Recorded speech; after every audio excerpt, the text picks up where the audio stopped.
When I started the page, I was like, there are probably hundreds. There are thousands of people who have been negatively impacted by James River.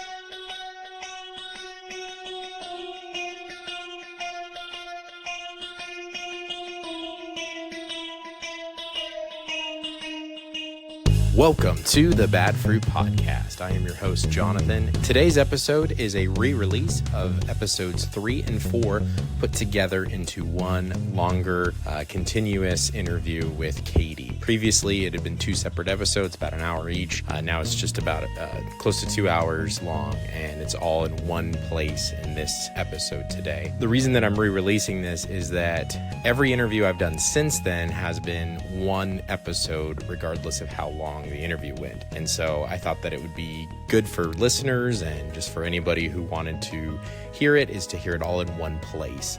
I've also worked with the sound a little bit to make it a little bit better, a little bit louder. That was before we got the upgraded equipment. So hopefully it sounds a little bit better. So if you have not listened to my interview with Kadie, this is a great time to hear it all in one place. I think you'll enjoy it. I enjoyed having that conversation with her, and I think that she's got a lot of good insight into what was going on at James River.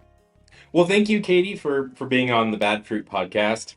So you started a Facebook group, looks like last year, I believe, for people who have left James River or considering leaving James River. Before we get too deep into that, just a little bit about yourself, your experience with James River, how long you attended, were you involved in any ministries, and then we can kind of get into some deeper things there. Yeah, so I am a mom of almost 3. We'll have our third in a few months. Yes, thank you. We went to James River for probably about 6 years. Started in 2015. My mom got invited to a Design for Life conference, which was just phenomenal. At the time, we were going to what my dad would call a pretty dead church, where I was really involved in a lot of stuff, but they had concerns about the theology, and things kind of started to come crashing down socially in that church for me. And so my mom got invited to the conference, and just there was this vast difference between the church we were attending, which had like no worship. You had people eating during worship, just kind of chatting. Yeah, very, very social church kind of place. And then you go to the conference, and you have all these women who look like they're worshiping and they're really into it, and just the atmosphere is so different. It feels like maybe this is a live church compared to a dead church. And so we started attending, and we got I wouldn't say my family got super involved right away. But like when they had that grow track, we did grow track, or I think my mom and I did. I don't remember if my brother and dad did, but I know we went and we would go to church, try every Sunday, try to go to the Wednesday night services. And eventually this was starting when I was a freshman in high school. By the time I was a junior, I had been in a pretty bad relationship with a guy. Story of a lot of people in high school. Sure, yeah. When I got out, my parents had encouraged me to make friends because I didn't have a lot of friends. And so they told me to make friends at church. So I started making friends. I got involved in life group, and I kind of had an identity crisis when it came to breaking up with this guy. And so I decided I was just going to be on fire for God. I was reading all these charismatic books. I went to like the Outcry event that happened back in, I think it was like 2018 or 2017. Just this huge, like it was Bethel and Mosaic and All the big names. All the big names. And so I was very involved. I wanted to, at the time I was considering taking a gap year, doing missions, doing all that stuff, because I really just didn't know what I wanted to do. And so I was a part of a program in my high school called Kickapoo University, is where I went, was Kickapoo. They have you do an internship. And so I felt like I want to do an internship in nonprofit, and it just so lined up that I could do it with Cherish Kids. So that's where I really started to get really involved. I did Cherish Kids for about 6 months back in 2018. So that fall I did that. And yeah, I just super into going from that point on. I think my dad eventually did like cameraman work. I can't remember what exactly his like title would have been as a volunteer. But yeah, we went up until around the first time that Bill Johnson came, and our family just got out right around like within weeks of that happening. The Cherish Kids, is that the children's department? That is the organization that essentially helps like with adoption and foster care. Okay, okay. And so what I would do as an intern, I guess I don't really know if I had an official title, but I interned the administrative assistant, who is just the sweetest person still, from what I can tell. We would go out to different counties like social work offices, and we would help like remodel if it was really dark and dingy because kids would be there. We would throw parties for them to show that we appreciated them. I know they would help in connecting families and training families to foster, and we even had to do a capstone project. And what I did my project on was promoting how important respite care is for foster families. And I don't think they ever implemented anything, but I had for my project developed a plan on how to get more members of James River involved in providing respite care. So that way, those families that were fostering would have the support they needed to continue fostering. So, and I remember we even did a thing where we bought gifts for those children. And part of my capstone project and telling my peers and my teachers about this, which it ended up being one of the top 8 that performed on like this special night. So I was really Sure. proud of it. But I noted that in some of these letters where these kids would write what they wanted for Christmas, one of the most heartbreaking things was, I just want a family. Yeah. And so just got to see a really different side of what James River was doing in that ministry. And there's nothing I can think of that was bad, but Right. it really got me thinking like, yeah, no, what they're doing is like awesome, because look at this amazing thing they're doing over here. James River has done a lot of good in the Yeah. community. It's not a situation where it's all bad, obviously. There's just certain things that people have been bringing to light.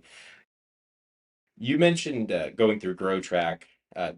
I'm just really curious. I never went through Grow Track. I've known a few people who have.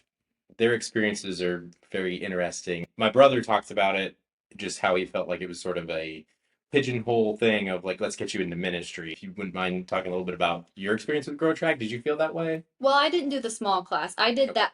I don't even know if it was the first one, but it was that big event where like everybody filled up the stadium seating and Sure. had a book and was filling it out. My take on it at the time was it was supposed to kind of prime you for what kind of ministry you could serve in. My opinion of it now is it, especially the way that they carried it out after this big event, is that it's really how they try to, like you said, pigeonhole you.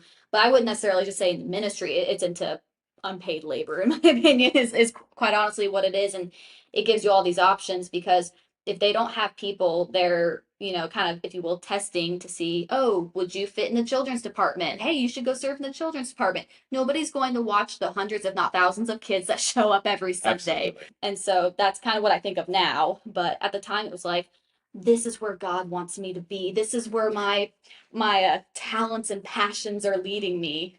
Right. And what if you felt that you were supposed to be teaching or something like that? And the way that I've heard it described is that it kind of puts you mostly into volunteer type positions. My testing had even showed that they give you multiple areas. Okay. One of mine, because I've been a musician as long as I can remember in some capacity, was to do the worship team. But I was like in high school, and it's like, well, Yeah. what are the chances I'm going to be led on the worship team? So even then, you have to question, do I want to try to risk it with the worship team? Because if you get on the worship team, that's a really big deal. Or do I just do the really easy work too? Like, do I Right. just be a greeter every Sunday? Yeah. Do I just So even if you are like qualified, if you will, to do something a little bit more higher up, I think the chances of you doing that are not very high. Like I remember there were like a few labels they had in the test. One was like apostleship, the other one was like leadership.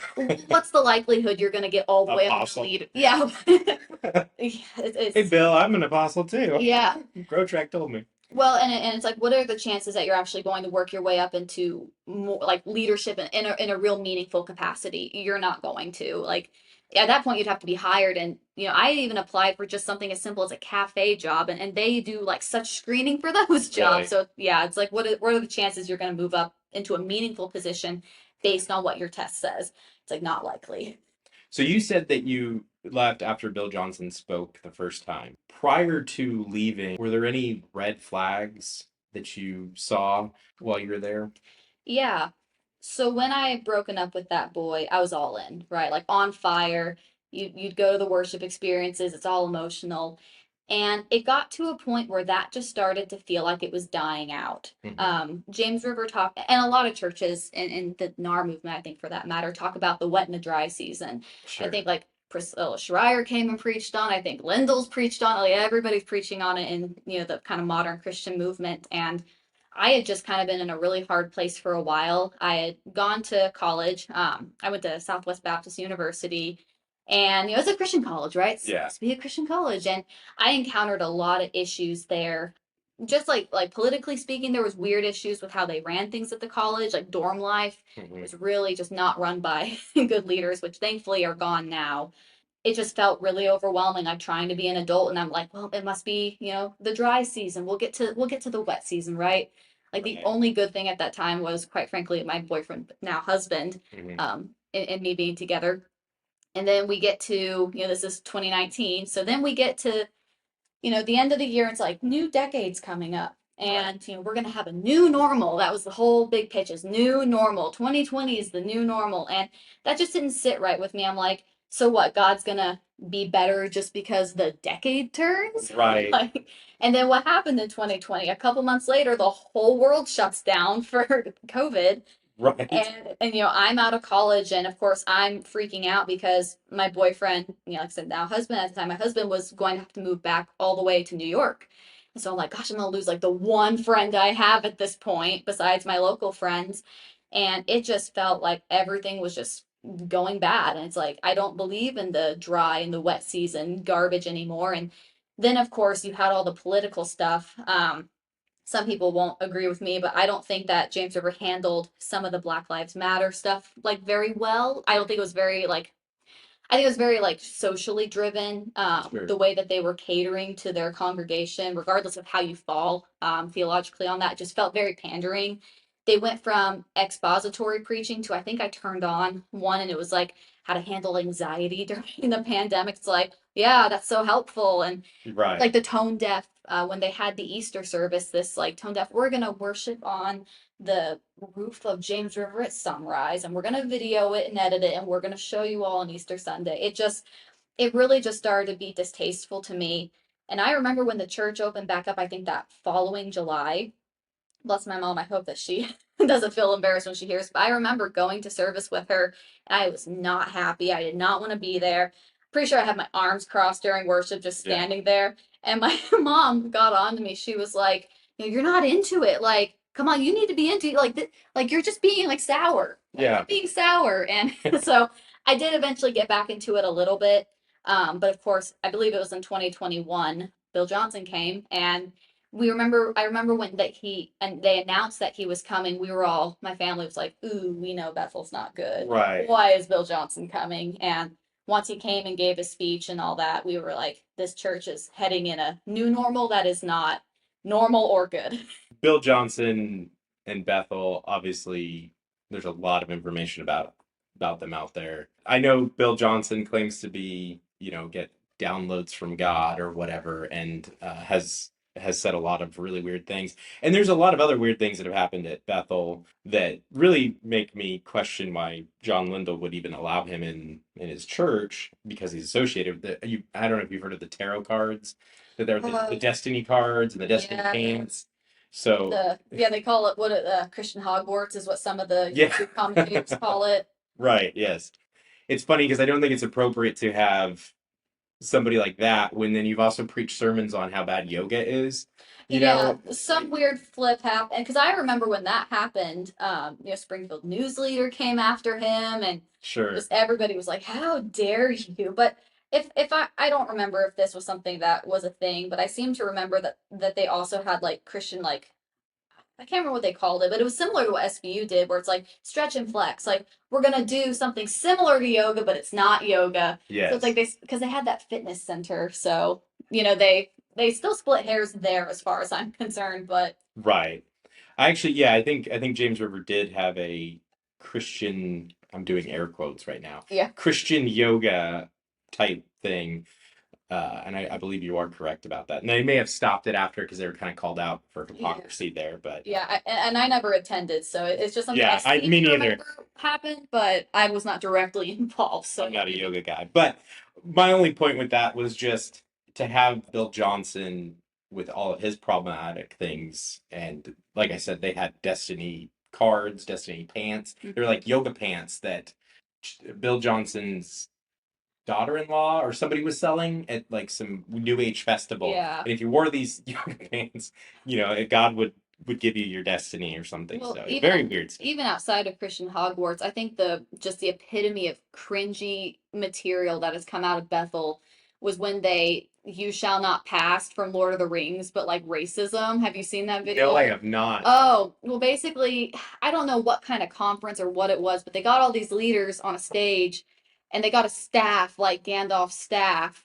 And I can't remember what they said exactly because I'm on the spot, but they basically like slammed the staff and declared racism to be gone.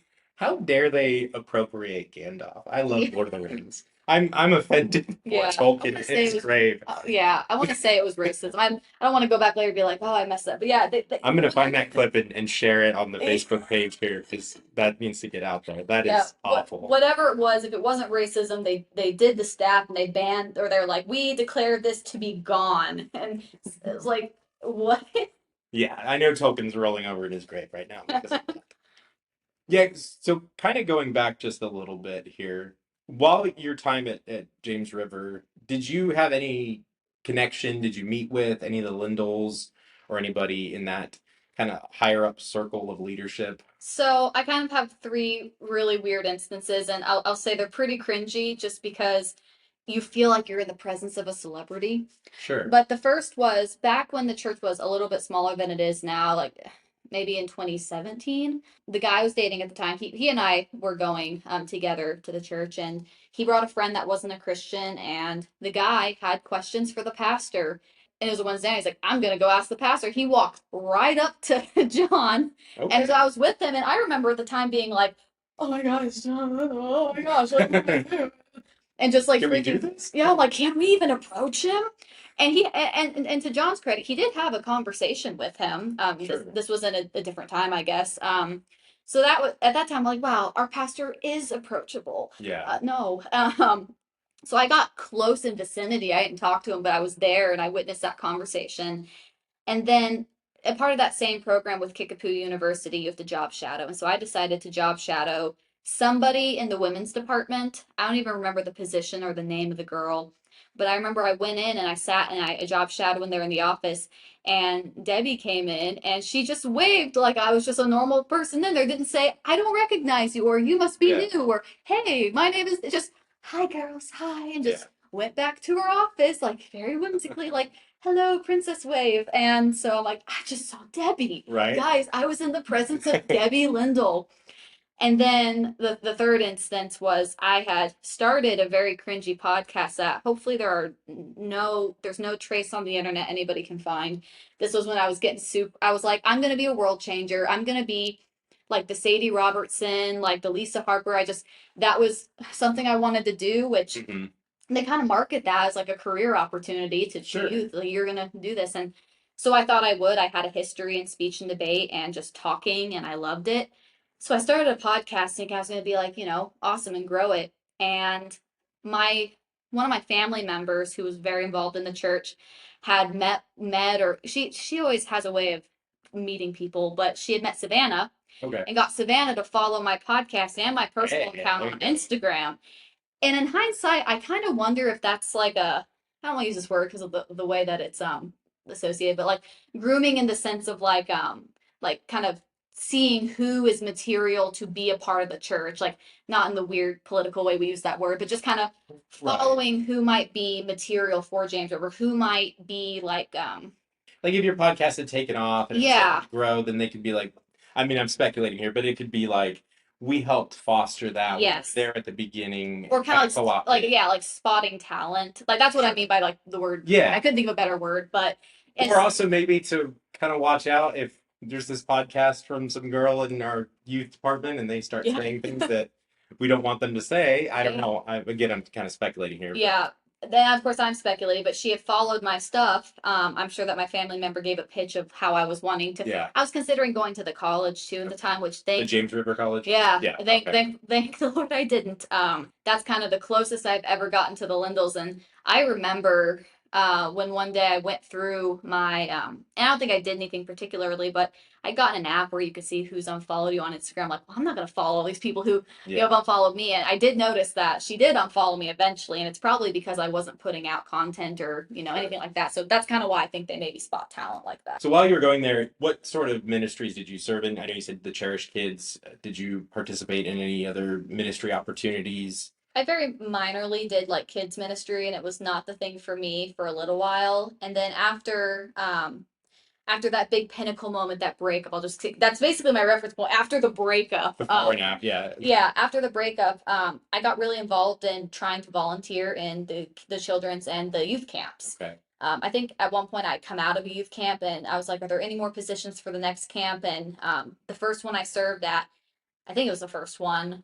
They're like, well, we have some spots, we need camp support. So I'm like, sign me up. So are you in high school at this time? Okay. So I you're was serving in 17. camp support. Okay. Mhm.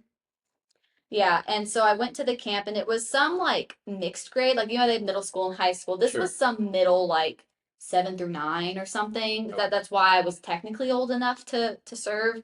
I don't remember if it was this camp or one of the later ones I did. If you're a youth, they had you like pay or they asked you to pay because Weird. I think it's the same thing that they do for the women's conference where it's like if you volunteer because you're still attending, we'll give you a discounted ticket. And so that's part of how I don't know if you knew that. Wait a minute. Yeah. So if you volunteer to serve at a Mhm. Design for Life or a men's conference, you still pay to go? If I remember right, yeah. I did not know that. Yeah, it was years ago, but I want to say that yeah, they had like these volunteer tickets and they were cheaper. I at least seem to remember that. Not that I ever paid a volunteer ticket, but I seem to remember that being a thing. Yeah. But that's the same thing for camps. Like if you Sure. were younger, I think it was the number 25 sticks out in my head. Like maybe like $25 or something cheaper. But I did camp support the first time. And that's basically the people who like wake you up in the morning, like I think take out garbage and put out those ginormous water containers for everybody. And I can't remember anything else we did. And I went and that it wasn't the best experience. It wasn't for me because I'm not into carrying giant water jugs. I'm a really small person. Sure. Well, I don't know about now, like being pregnant, but I was a very small person. I was like 100 pounds. Like I'm trying to help carry around. Water is 100 pounds inside. Yeah, like driving golf cart, just being silly. And I remember that first camp. There was, because I'm feeling very spiritual at this camp. I'm in a position where I'm not the student. I walked in to make sure that we could lock up the dorms, 'cause that was one of our things, and there was a girl just crying, would not be consoled. And there was an adult team leader, it wasn't even a teenager or a college student, it was looked like somebody's mom. Like, I'm sure she was a mom. And she was trying to get this girl out, she just wouldn't come. And she's also trying to get like her whole other team out to the I can't remember what they call it, the pavilion. And so I was like, I'll get her out of here. I'll talk to her. Just, we weren't provided any training for camp support really, like you would leadership. And so I take her and I figured the best place to go would be the steps of the leadership lodge because it's right in view of, all the big youth pastors. It's right out in the open. It's not off somewhere creepy. Sure. And I asked her, I'm like, what's going on? And this girl basically told me that I don't know if it was something they had preached on or whatever, that everybody was just confessing their deepest, darkest sins to each other and they needed to get over them. And she didn't want to. Sure. And I told her, I was like, well, I don't think you have to do that. Like, nobody Right. can make you. And I said, it doesn't make you a bad Christian. I just told her, I was like, listen, we all do and have done things that, should we talk to somebody about? Yeah. Does it need to be strangers in your camp group? No. Like, Right. if you're feeling weighed down by something, maybe it would be good to talk to somebody. Go talk to somebody at home. If you feel comfortable, talk to your parents. Talk to whoever you would trust in your everyday life. And she didn't tell me, and I didn't ask her. Right. And then I prayed for her and she bounced off and went and had fun. No big deal. I'm like, wow, like that was a Holy Spirit moment, right? And then I don't know if I can say names or if this would be a person's name, I should say, but the head youth leader at the time, his wife, had been watching from some sort of distance, I imagine, because she came up to me afterwards and she said, what was that about? And I'm like, oh, I was so excited to share this. I was like, this is what it was about. This girl, she was really distraught. She went back and all the stuff. And she basically told me, on the one hand, that next time that happens, I need to go get a head pastor, which if it's because I was a minor as well, like as an adult, I understand that Sure. perspective, but that's not really how she communicated it to me. What she said to me was because I'm camp support, my job isn't to pray for people. If somebody needs prayer, to go get a pastor or a leader. So I was disqualified for praying for this girl because I was just camp support. Just I was camp just support. the unpaid labor of water gallon moving, and Who I paid to go there too? yeah, well, I don't know. I don't remember if I actually paid. I just know they Oh, okay. asked me Okay. to. Yeah. And it may have been the camps I served at the Okay. next Yeah. year. Sorry. I decided never to do camp support again after this, like at all. Yeah, I remember being so embarrassed. I was like, oh my gosh, they're gonna think so little of me. I remember like going up to the bunk that I was in and just laying down and crying and wanting to go home and feeling like I couldn't. And I was like, I don't want to be here anymore. And that's a terrible feeling when you're just trying to help somebody. And what probably should have happened in that situation is just a conversation of, hey, go get an adult. Yeah. Go get an adult next time. But you basically shared the gospel message, which is we all fall short. Yeah. Your dark sins don't have to be confessed because whether they're dark or not, we all just need grace. We all need God. And then you prayed with her. Like, Yeah. I don't see anything inappropriate. I remember going to church camps when I was a teenager. My friends, we would have conversations like that. They weren't Yeah. leaders at all. They weren't even staff. They weren't even servants, or servants. You know what I mean? I mean, it felt like Well, for sure. yeah. Maybe that was a good slip. Unpaid labor. Unpaid labor, yes.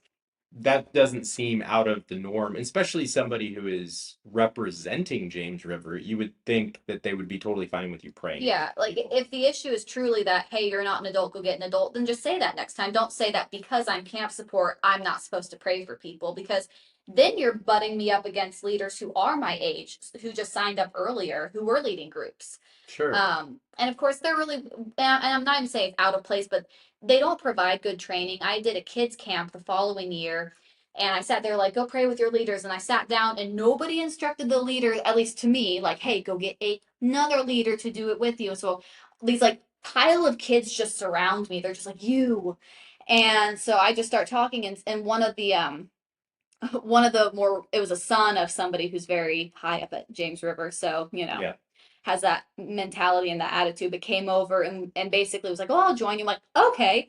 And then afterwards he's like, next time don't do that alone. And that's like all the talking I got. I was like, what? He's like, you're not allowed to do that alone. So they don't even provide good training, and it's like always like revert to like the head pastor. It's like just, you really are just kind of unpaid labor at that point. And Right. it's very weird. And running camps like that, you have to have that Sure, in yeah. order to make it work. But it was just chaos. Well, it sounds like you didn't really know what you could or couldn't do. So, like when you talk about not having really training, you have a bunch of kids, you're doing stuff, and then they're like, "Oh, you weren't supposed to do that." You're like, I didn't know I was supposed to do that. You're praying with somebody, you're like, I didn't know I wasn't supposed Yeah. to. Like, so not only were you just trying to do the right thing, but then you also weren't really told what you could and couldn't do. It wasn't constructive. Like that's what made it like Right. embarrassing too. And I even hold the opinion, and I know not everybody will hold this opinion, that you really don't need kids. And I would even say college age kids leading middle schoolers and high schoolers, in my opinion. That's just really, like, I look at myself, like I'm 23 and a half right now, so I'm a little bit older than some of these leaders I had. Right. And I'm looking back thinking I am not spiritually qualified in a lot of ways to like lead the way that I think would be effective for some of these kids. Not to say I can't do anything, but speaking of when I was 17, 18, this is going to sound so petty. And I want the people listening to this to know I've grown a lot since then. But I remember there was a girl who was a couple years younger than me that was serving with me. I think this was maybe like a middle school group we did. And one girl decided she wanted to be baptized, and you have the pastor, because they did baptisms like in the lake on Okay. The campus. And so you had one pastor who would be down there, and then you could take one leader. And I remember she was like, I want to baptize. I'm like, I want to baptize somebody. That sounds fun. Like to baptize somebody. And thinking of the theological implications or anything like that. Like, yes, I get to baptize somebody. And of course, like, I'm a kid, right? Like, Right. Realistically, I may have been 18, but for all intents and purposes, I'm a kid leading kids. Yes. And yeah, so it came down to, well, we'll ask the girl who she wants, and she picked me, and I'm like, yes. But even then, like, and I laugh at it, it doesn't make me mad. But at the time, I was a little like upset. But she kept trying to inch her way into helping this baptism. Like, I'm gonna put my hand behind her head. Like, Yeah. you just want to be so close and so involved because like it makes you feel important, and you just see that all over the place with camp. It's just kids want to be important at camp and not be the kids at camp. They want to be the leaders at camp. And I've heard similar stories at James River just in general. And maybe it's really not a James River thing. Maybe that's any sort of bigger church situation. I'm sure people that go to Bethel or Hillsong kind of have Or that just like same. big youth groups like Yeah, that, anything even. in that kind of situation.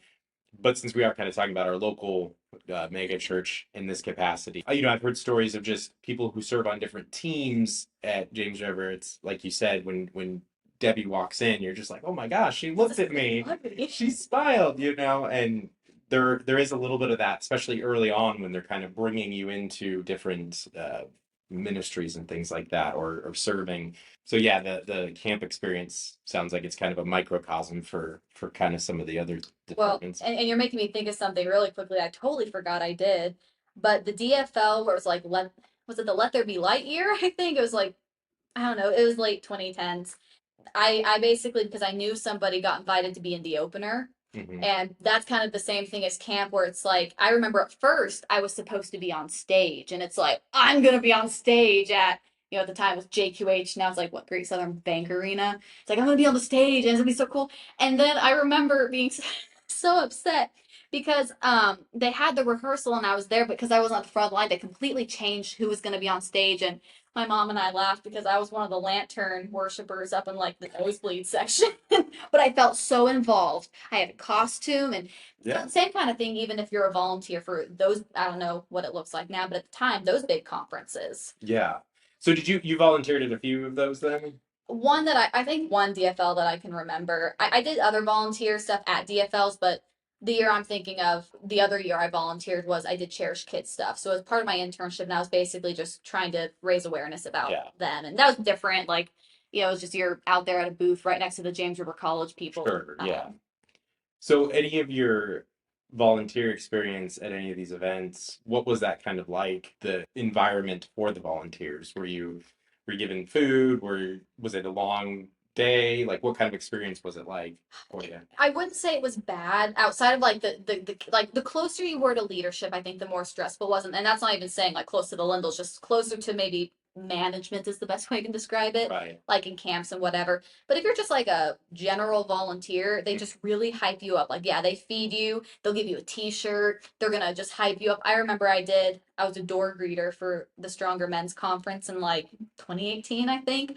And I was just like, I'm gonna be the most excited girl here. And I was just like, welcome to the Stronger. I was just holding a sign, opening doors. I was just like, Over the top. way more like I think people would mistake me for an extrovert after that experience, which I am not. But yeah, I mean they treat you at least in my experience pretty okay in that regard. Okay. But like I said, I think the closer you get to maybe like micro, I say micro, like managing the smaller moving parts, I think that gets a little bit different. Yeah, and I was just asking what your experience was like. I don't know. Yeah. I never served in any of that kind of capacity. You feel very important. They do make you feel like you are doing God's work. Smiling and waving at that person who may not know Jesus, you're doing the Lord's work. Yep. I mean, if nobody shook their hand, then they might not come to the Lord today. Who knows? Yeah. So why did you ultimately decide to leave? Kind of maybe I know you mentioned it was after Bill Johnson, and you had mentioned a few other things about kind of healing and stuff like that. Whatever you kind of feel comfortable talking about. So James River was pretty big into some of the charismatic things as long as I've been there. It was pretty minor for a while, like speaking in tongues, which I was pretty divided on myself, but I didn't grow up with that. So it's kind of that's where it started. And then the healing stuff seemed pretty minor for a while and I wasn't bothered by it. But while everything's progressing, I have a brother who's younger than me. And he, for most of his life, I don't really remember at what point my parents noticed this or when he got diagnosed, but he has tinnitus and deafness in one ear or profound hearing loss. Okay. Which, I remember growing up, he would get bullied for having a hearing aid in school. He was very insecure about it. And what kid wouldn't be, you Yeah. know? Kids just want to be normal.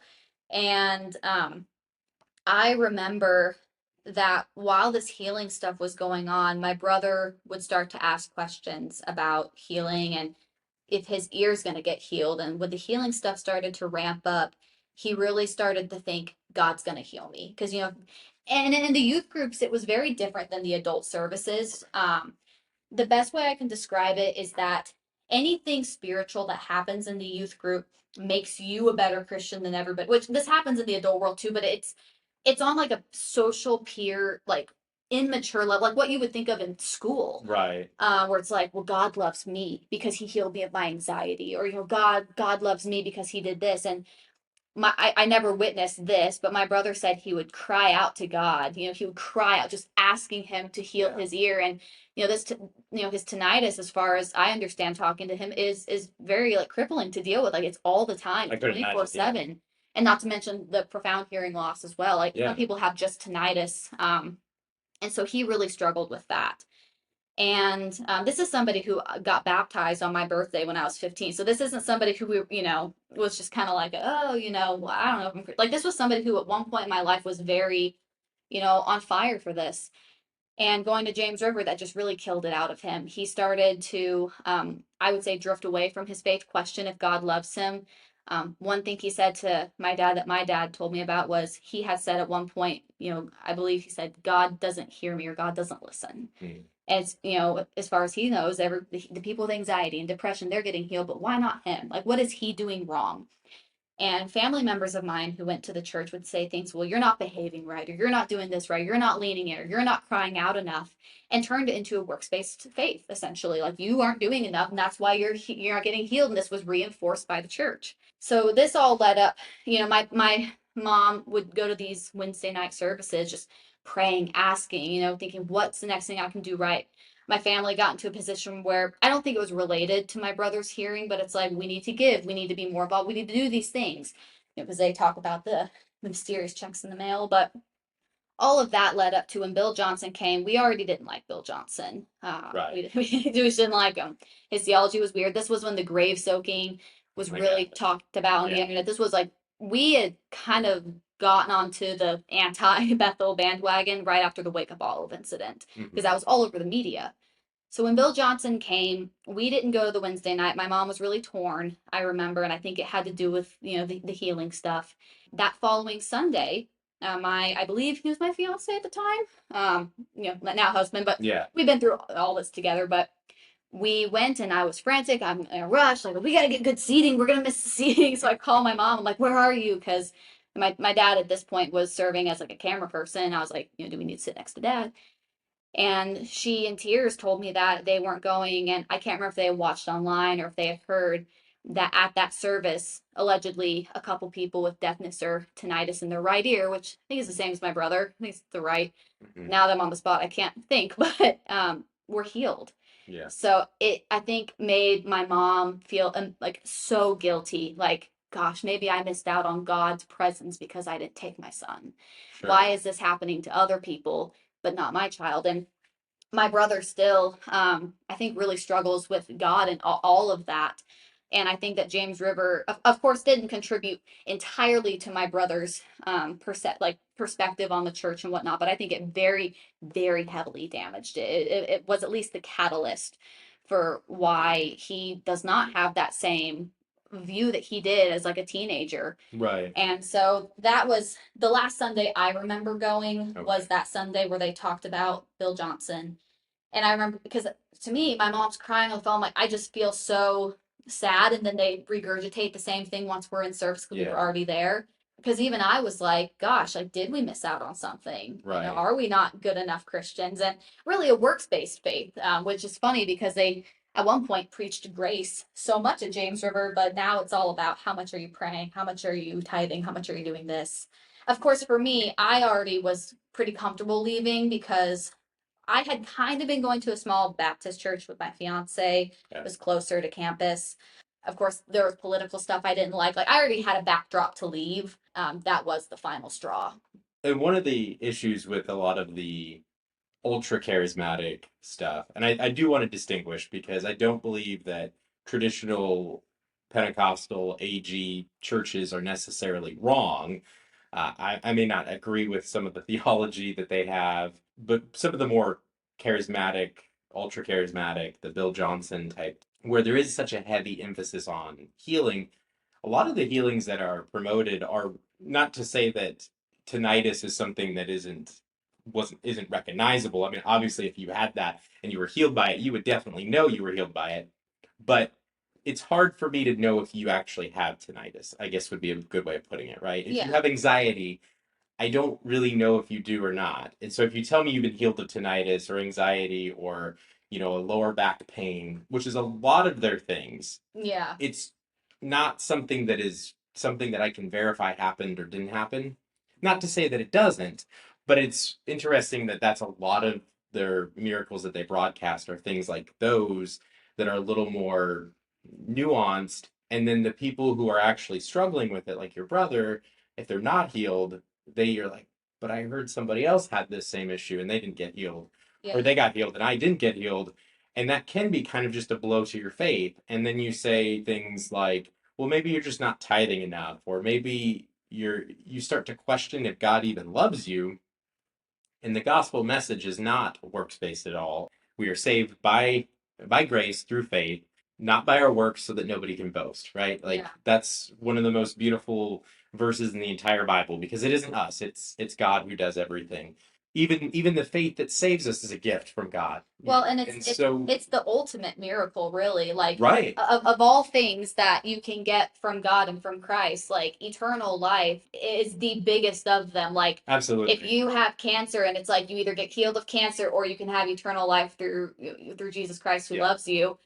They're obviously the bigger miracle is the last right there. And at James River, they make it seem like God is going to do more. And I don't think they've ever explicitly said this, but the message I really get now, especially, is that you get saved, but then there's more than salvation and Yes. somehow more important. And so, even though for somebody like my brother, it's like salvation is the greatest gift. It is the greatest miracle, especially with how like awful humanity is. Like God doesn't Yeah. have to save us, right? He didn't have to save us.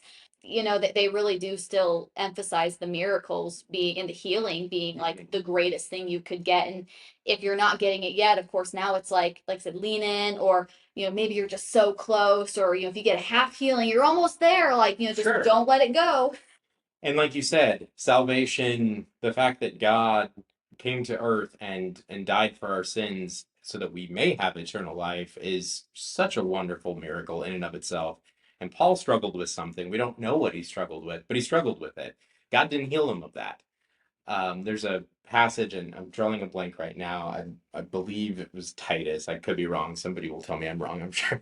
But he basically says, drink some wine for that stomach issue you have, Yeah. and it'll make you feel better and keep on with the ministry. If we were going to say that, and this might, if you're charismatic and you're listening, you're like, oh my gosh, you're going off in the weeds. But if we're going to say that the book of Acts is always for today, or that God's intention is always to heal, why didn't Paul get healed, and why didn't, if it was Titus, I just can't remember off the top of my head, but why didn't they get healed, or Timothy? And they didn't. They had those ailments, whatever it was.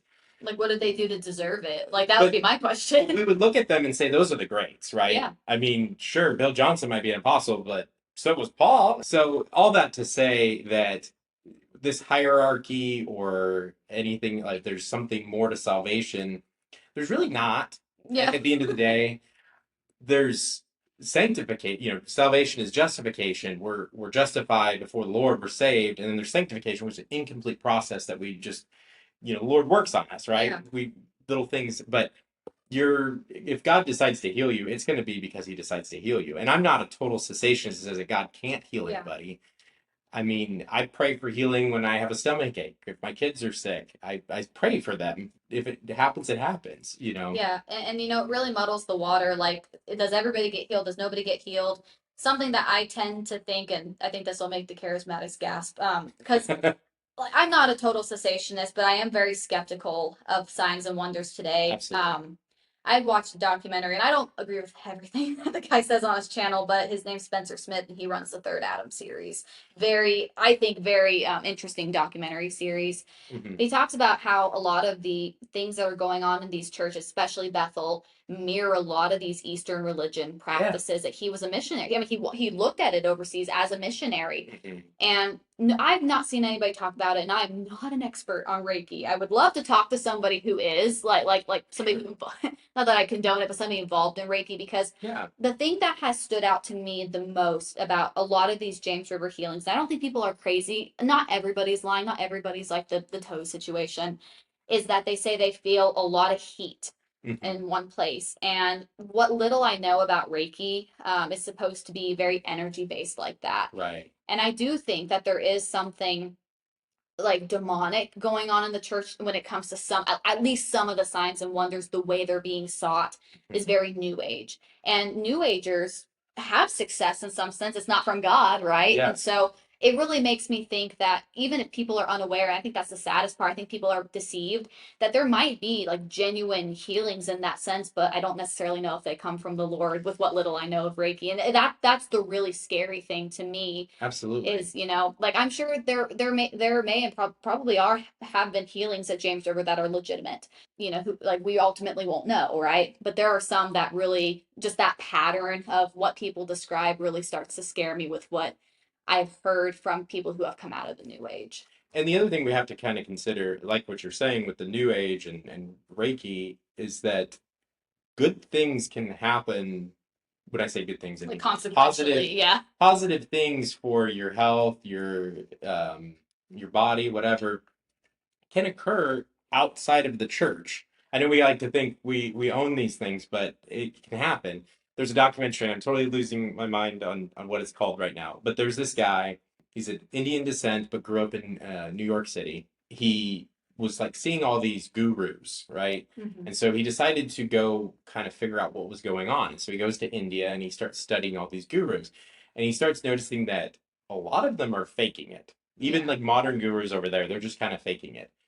So he also there's a little bit of like him upset about cultural appropriation in America of people who aren't really Indian pretending to be gurus. So he decides to come back to the United States and he creates this entire persona and he's this guru. And he goes to LA, I believe, and he starts getting these people to come to his yoga, or he goes to yoga studios in different places and he starts gaining this following. And he has a massive impact on their lives. People's relationships get better, love lives, job, career, purpose in life is all better.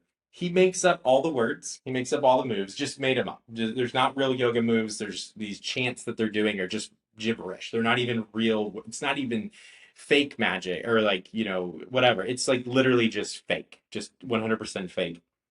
And all these people come to him and they're like they want to follow this guy. He's like almost like It's like a very savior to them. Jesus, Yeah. like, And then he says he has to leave, so he leaves and they all cry and everything. And he comes back and he's shaved his beard off. He's got, clean cut hair and he does this big reveal. A bunch of people walk out just immediately. And this one lady had actually taken his whole system and was teaching it. And so she walks out. She's mad because she's been fooled. But a lot of people went up to him and were like, I don't I don't even care that it was fake. It was working. What you were telling me was yeah. working. All that to say that sometimes it's just the power of suggestion. Yeah, like placebo effect. When you are talking about some of these healings, I do believe you mentioned demonic, you mentioned New Age. I believe there is an element of that, especially with Bill Johnson and a I little think bit the of way that some of them are approached, yeah. specifically. And I would say specifically Bethel, like when we joke about it being Hogwarts, Christian Hogwarts or whatever, like honestly, Hogwarts is probably more Christian than Bethel. You know what I'm saying? Like the actual book is probably better for you than the stuff going on at Bethel because it's just at least that's fiction. This is Yeah. people pretending to be Christian. At least in the book, nobody in Harry Potter is like, I am a Christian witch. Yes, Like, exactly. Joking like we that shouldn't be it's having that in the church. it's so bad exactly we shouldn't, and it's so bad what's going on there. And so I do believe there is the new age element, there is, which I guess we could just call demonic, all that going on, and then some of it I do believe is just fake. Yeah. It's just straight up Well, fake. yeah, you saw that with the toe, which I mean, like that wasn't even like suggestion. That was just like some of it is truly just a lie. Yeah. Some of it's suggestion. Some of it I do think is not. Some of it may be real. But if you're not willing to acknowledge to some extent, like, hey, maybe not everything in here, especially when the scripture talks about looking out for signs and what they're going to be fake signs and wonders, if you're not willing to admit that maybe we should be skeptical, that's concerning. If you're in somewhere like James River or Bethel. You mentioned the toes. That happened last year. Did that happen before or after you started the It was during the same week of power for about a year. So Bill Johnson came, I think, a second time in 2022. I was pregnant and freshly quit my job and very bored at home. And so I really felt, I won't say like led, just I felt very convicted. Like there is not a voice against James River anywhere. You see it about Hillsong, you see it about Bethel, you see it about all these churches, but there's nothing against James River. And I remember I had posted something on Facebook, and I don't know if it was just like public and I didn't mean for it to be, but it went all over the place. There was a pastor of a Bolivar church who was arguing with this like pregnant young soon to be mom who like didn't have a job, just like in her like apartment, was getting real mad at me on Facebook, and so it blew up. And it had actually, I think, really contributed to the end of one of my really good friendships. Or I say former friend, like I don't have anything against her now, but we're not close. She was my maid of honor, actually. Very close with her, who was very involved, and even she messaged me and was like, "You need to stop talking bad about the church. You know, like this is upsetting." And I just really was like, there needs to be something. And so I contemplated, should I do YouTube? Like, is it even possible to do a documentary of my skill set? It's not. I just felt very, very convicted for that whole year because there just wasn't a space for people like me and my family to talk. Mm-hmm. And it just dawned on me one day with the Week of Power. I was like, Facebook group, like, why not a Facebook group? And it just blew up that same week. It had blown up so much that I wanted it to be public, but there was so much going on that I ended up having to make it a private group, and now I have to vet people. And anytime James River has something go wrong, hundreds of requests I have to read through, and I feel so bad because it takes me so long. But yeah, it was the same week. And what's interesting, and I don't want to like take like credit in like an arrogant way or whatever, but I remember what was so funny was I had gotten so many messages on Facebook, and one girl, and I feel terrible. I never messaged her back, so I was so busy, but I was so compelled by what she sent me. She sent me screenshots of basically this girl's Facebook and what her toes looked like before the Week of Power and what they looked like, you know. Well, maybe she didn't send me what they looked like afterwards, but I think she did send me what they looked like before with a timestamp from her own Facebook page, and it looked like basically kind of what she was describing, like, oh, the toenails didn't come. Oh, did the toenails come back? And I don't know if this is where they specifically got it from, but I remember I reached out to show me the toes, and I was like, hey, this has come from somebody I'm not going to name. I don't necessarily feel the need that you should name me. And like, I say this not to take credit, but really just to share that they were like, well, we view Chrissy as kind of a victim in all this. I'm like, oh, okay. And sure. Then she got on that podcast. And so then photos were out. They took the photos, whether it was from me or somebody else. And yeah, that all went down around the same time that the page was starting. I think that's really what drove a lot of people to the page. But one person who's pretty outspoken about this had very early on posted that the woman was questionable. And yeah, it was from the very beginning. Yeah. The thing on that page, the toes. What were your thoughts when the whole Show Me the Toe thing went down? Were you following that Yes. fiasco going down? Like, what were your thoughts? Did you believe it was a real healing? And then tack onto that a question of when John said that he had seen the picture of the toes, did you believe him? And then now maybe talk about the stuff that's come out most recently. So I didn't. I know there are a lot of people who are like, well, I don't doubt that. Well-meaning people. It's not a criticism of their faith. A lot of well-meaning people are like, well, God can heal, and He can. Sure. But I was like, no, this didn't happen. And especially with some of the news stories about how she lost her toes, kind of her personal life. Not saying God can't, but like, are you like a real Christian? Are you just somebody who attends James River? Like what are the circumstances, and how does this actually edify the body? First off, Lyndall and Bill's stories don't match up. That's or Chrissy's. Those three testimonies did not line up. That's like right. It's weird. Telephone. I'm like, no, this didn't happen. So that's why I didn't believe it. When he said he saw pictures, and I can't really say verbatim, but basically he wasn't going to show them. He wasn't going to do anything.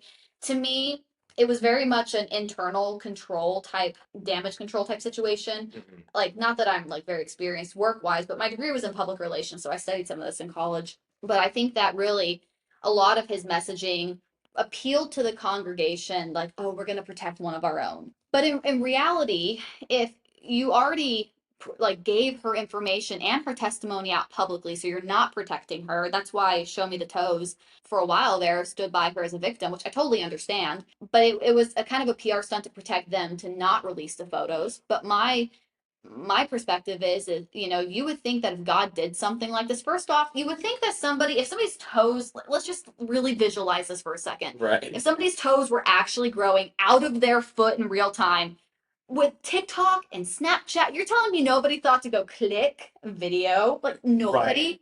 Like I don't that's first off. But second off, to not show pictures, like that would be one of the greatest things to edify the body if you're somebody at James River. That would be one of the biggest marketing, PR, perfect situations for you. Sure, yeah. And you blew it up. Miracle happened. Yeah, and so the fact that they didn't show it was very telling to me that it something wasn't accurate, something wasn't lining up. Either it didn't happen or the story was wrong. And so I didn't believe it. And I'm not shocked that the stuff has come out that has now. When Show Me the Toes did finally post those pictures, I don't know if it was specifically because I had sent them or somebody else had sent them. I think you could tell that the people who thought she was a victim were like, no, this was a whole scam. This was an entire scam. And I think that it's really hurtful, especially because I know you haven't touched on this, but I talked about in my post. My daughter, was born with one functioning kidney, and she's thriving, by the way. Like, good, yeah. Very worried when yeah. Well, when it's your first kid and you're like 21, turning 22, not ideal. And that to say, there are moms and families that struggle with so much worse diagnoses out there.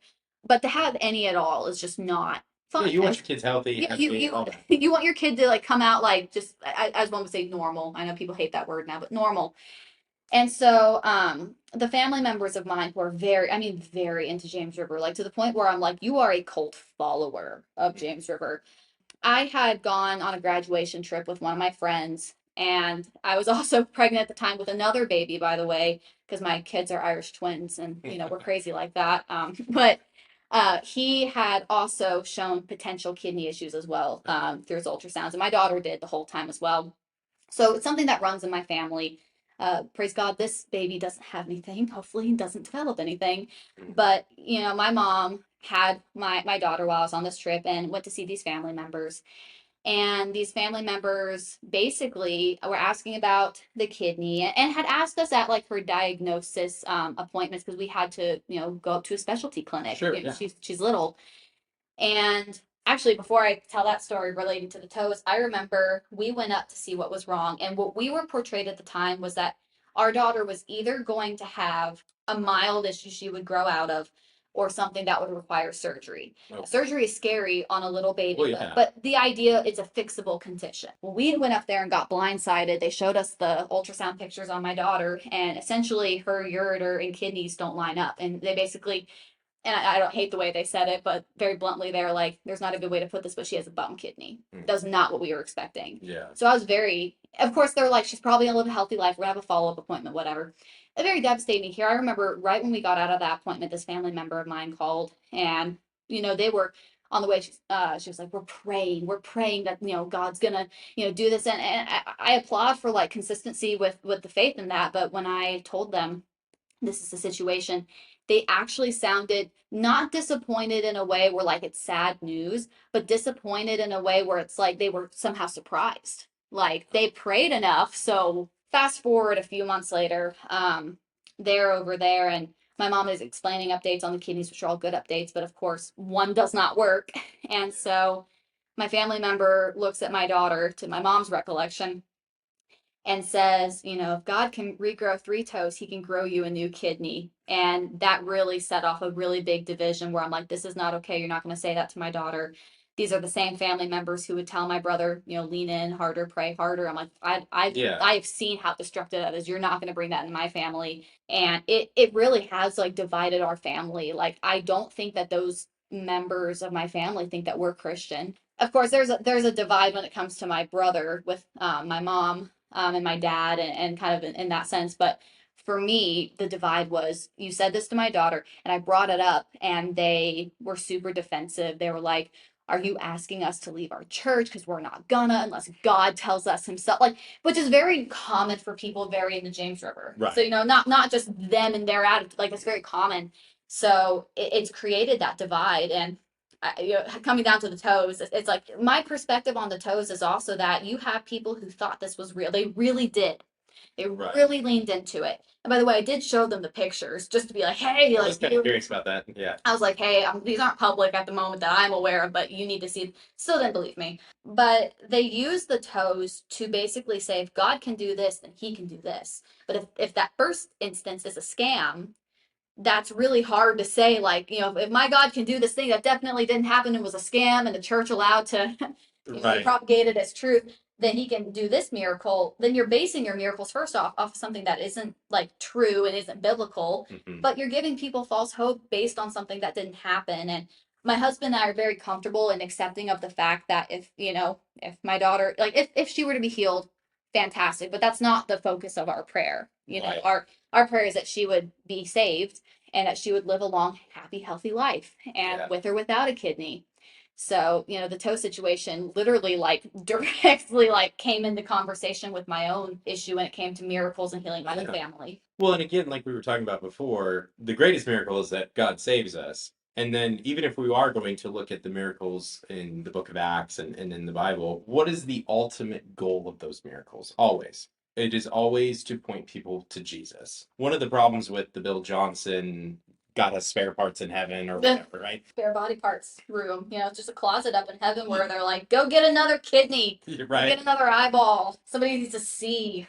But one of the problems does God really get the glory in the show me the toe situation? In fact, with that, you don't really see the lady, and I won't take a position on whether or not she was part of it or a victim. I don't really know the details too deeply, but you don't really see a lot of her like going around praising Jesus for this great miracle. It's more of just, hey, some toes grew back, and then we now know it's kind of a scam. Well, even more so, it was kind of subtly credited to Bill Johnson and Randy Clark being there. It's like they almost became the person who had credit, because in the presence of these two greater leaders who led these healing events, because it was done a certain way, God came down, and that's kind of how it was credited. It wasn't like God, like I was praying in my bedroom, I was convicted by this service and I watched my toes and here it wasn't anything like that. It was in the presence of, I think it was Bill Johnson at the time, but Randy Clark was there too. It's like at this Bill Johnson service, healing service that he brought on,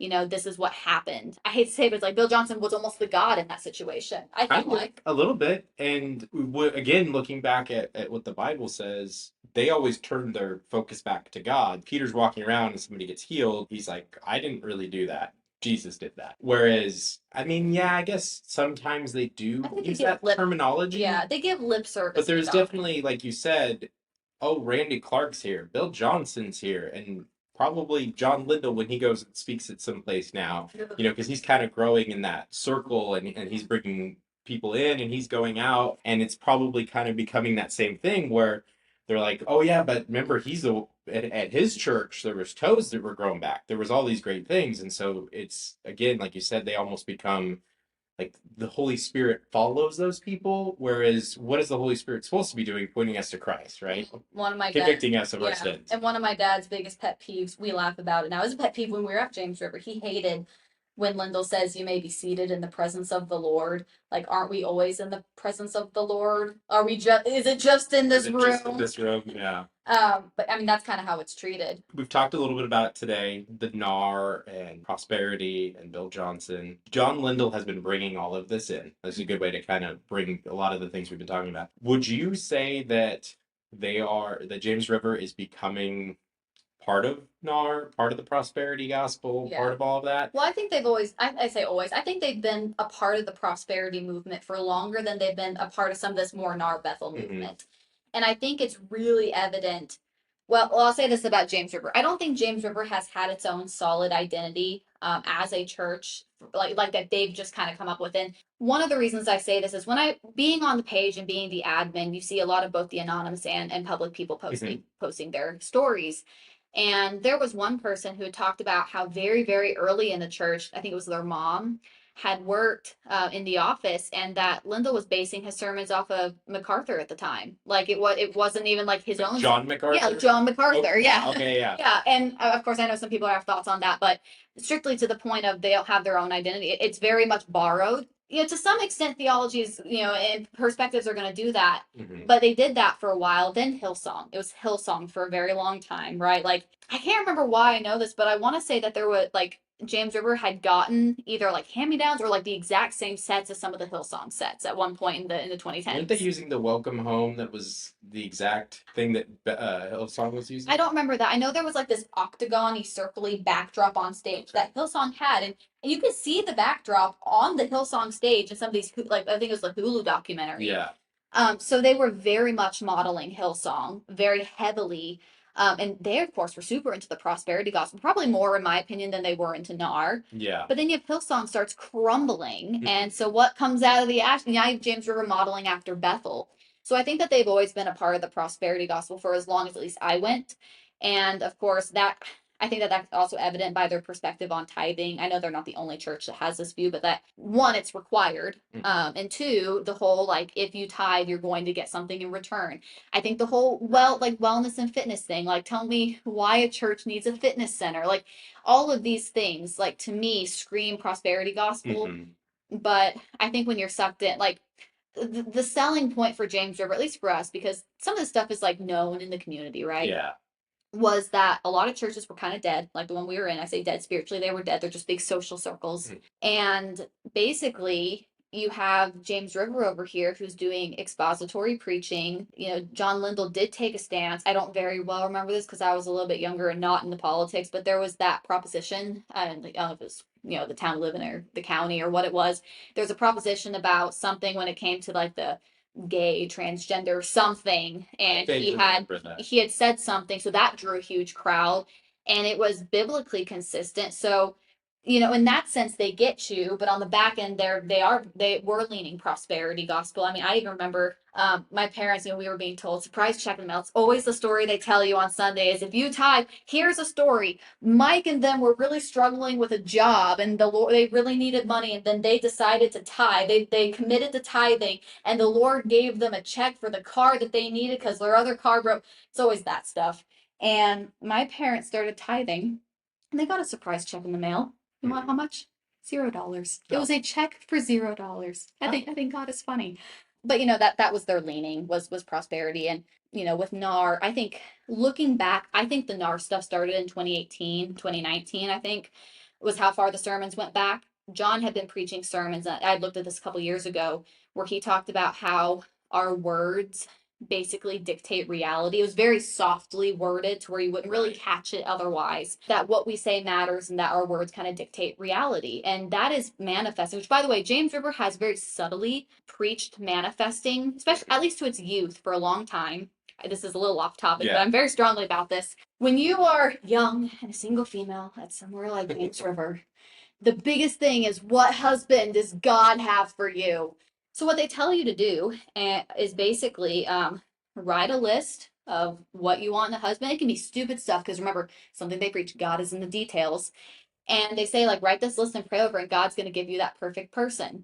Well, I'll tell you, I love my husband dearly. He is definitely the one for me. He does not fit a lot of things on those lists, that list for me. But if you think about the practice of what they're telling you to do for your husband, at least maybe on lower levels with some youth leaders, they're telling you to manifest your husband. Right. They're not really telling you, like, just pray for a good, godly man. I'm going to say it sounds so mean, and if my friend ever does listen to this, I love her. But I have a friend who, when it came to dating, was very into this, and she believed that God was absolutely going to have to and would give her a Chiefs fan. Like that was like one of the biggest down to the sports team. And it wasn't even like I don't want to. It's like God's going to give me a Chiefs fan, and so all of that has been around for quite a while. But it was so soft, and now it's like just how it is at Bethel. They're like, if you say it and pray, God's going to do it because you have that power and name it, claim it. Yep. All of that awful stuff. No, manifesting, prosperity, NAR, whether those are official movements or just names we give these things, we are seeing a lot of that. Other churches, whether it's Hillsong, Bethel, and Elevation is another one that's problematic. Chris Hodges, what is that? Church of the Highlands. John Lindell had him in there, and he's like, this is a pastor for pastors, and this big old thing, right? And everyone needs to listen to it. And it's like this really dumb sermon that he preached that was like so great that we all had to listen to, and there was like no gospel message whatsoever. Kind of, heavy on law of like, here's a bunch of things you need to do. But all those things are very, like you said, kind of subtly creeping in. And I think James River has done a really good job of not of distancing themselves just slightly enough from everybody where, well, yeah, we had Bill Johnson in and I really like him. And yeah, we had Chris Hodges in and I really like him, but we're not necessarily the same thing. We're different. We're like you said, they don't necessarily have their own identity. They're just kind of copying a lot of different identities and kind of creating something built around all of that. And I'm not super educated on these institutions, but it's not like, Southern Baptist Convention, like you're a part of the Southern Baptist Convention. It's not, I don't know what it's called with the Lutheran churches, but I know they have an official thing because a friend of mine is Lutheran. They have very official institutions. And I know that there's the Assemblies of God, but the way that James River networks is not really like that specific like institutionalism of some of these denominations. It's very book oriented, it's very celeb oriented, and they're all supporting each other. One guy on YouTube pointed out that when one guy promotes a book, that's when all of a sudden he starts visiting the churches. He starts going around. It's basically a book tour to all these churches. And so it is kind of an unspoken network. And it kind of has to be that way.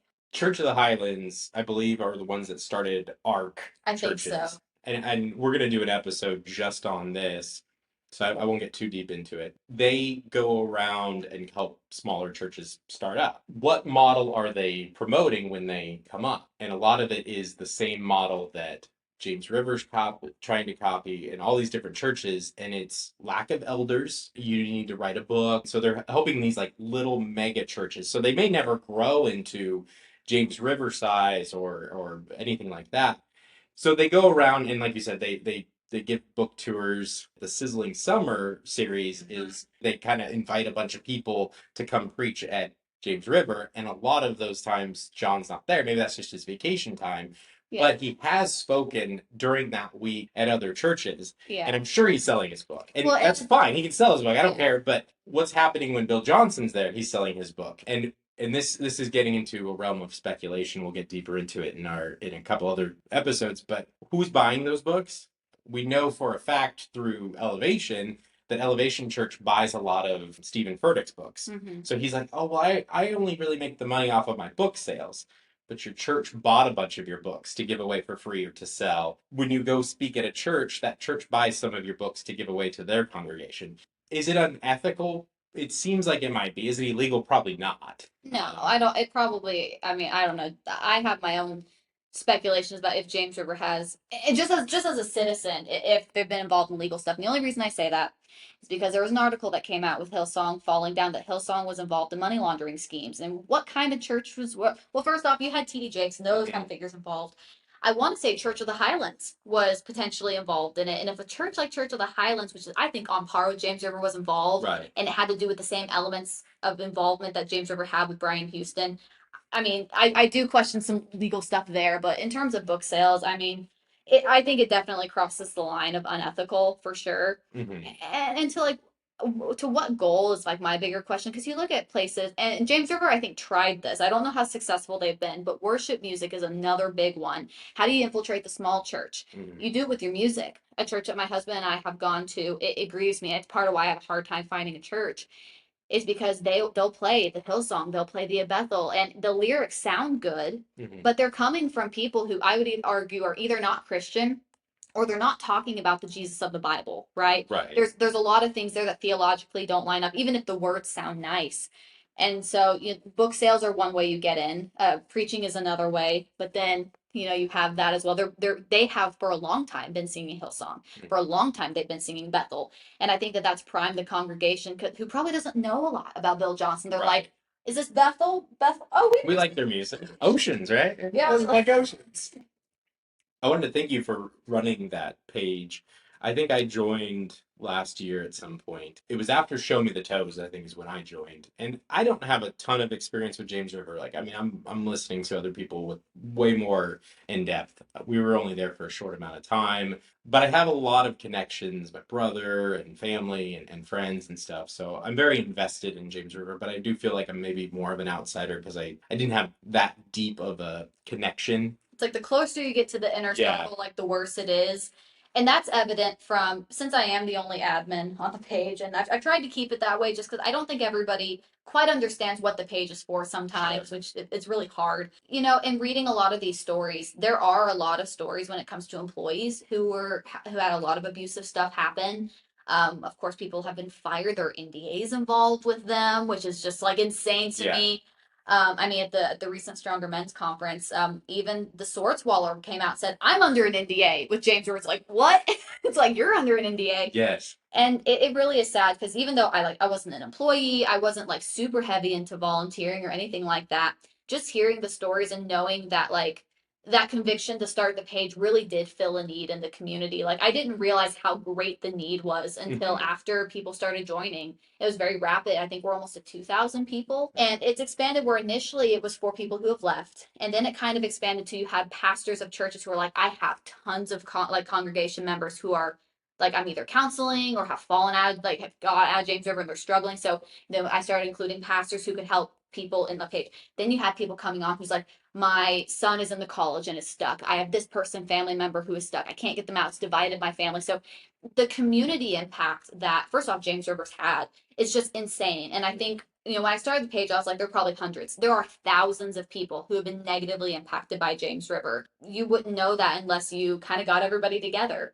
I'm almost like glad that in starting the page that it wasn't just like a win like there really was a need there because I really do think that that was like a strong conviction and I don't think it was just me. It's just like I felt like I had to do something and I think that God's used it. Absolutely. If not for part of it was to find correct theology. People could talk about what correct theology looks like, but I think an aspect I wasn't fully prepared for was how therapeutic it is for people to just get out what happened to them. Yeah. To ask questions like, is this right?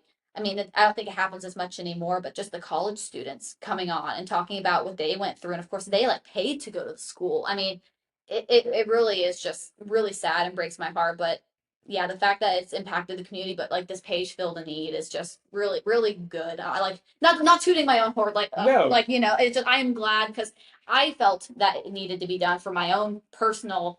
I don't want to feel alone, but to know that there were thousands of other people who felt the exact same way I did, it's reassuring that you're not crazy. The church ostracizes you when you leave. I know of somebody who said that their whole support system cut them off when they left. Whole entire support, friends and family members. And to know that that's not just happening to some of us is, although it's sad, it's like reassuring, like, no, like, we're not the crazy ones. Like, this is real institutionalized, like, problems on the employment side and really theologically troubling, especially for just people who go.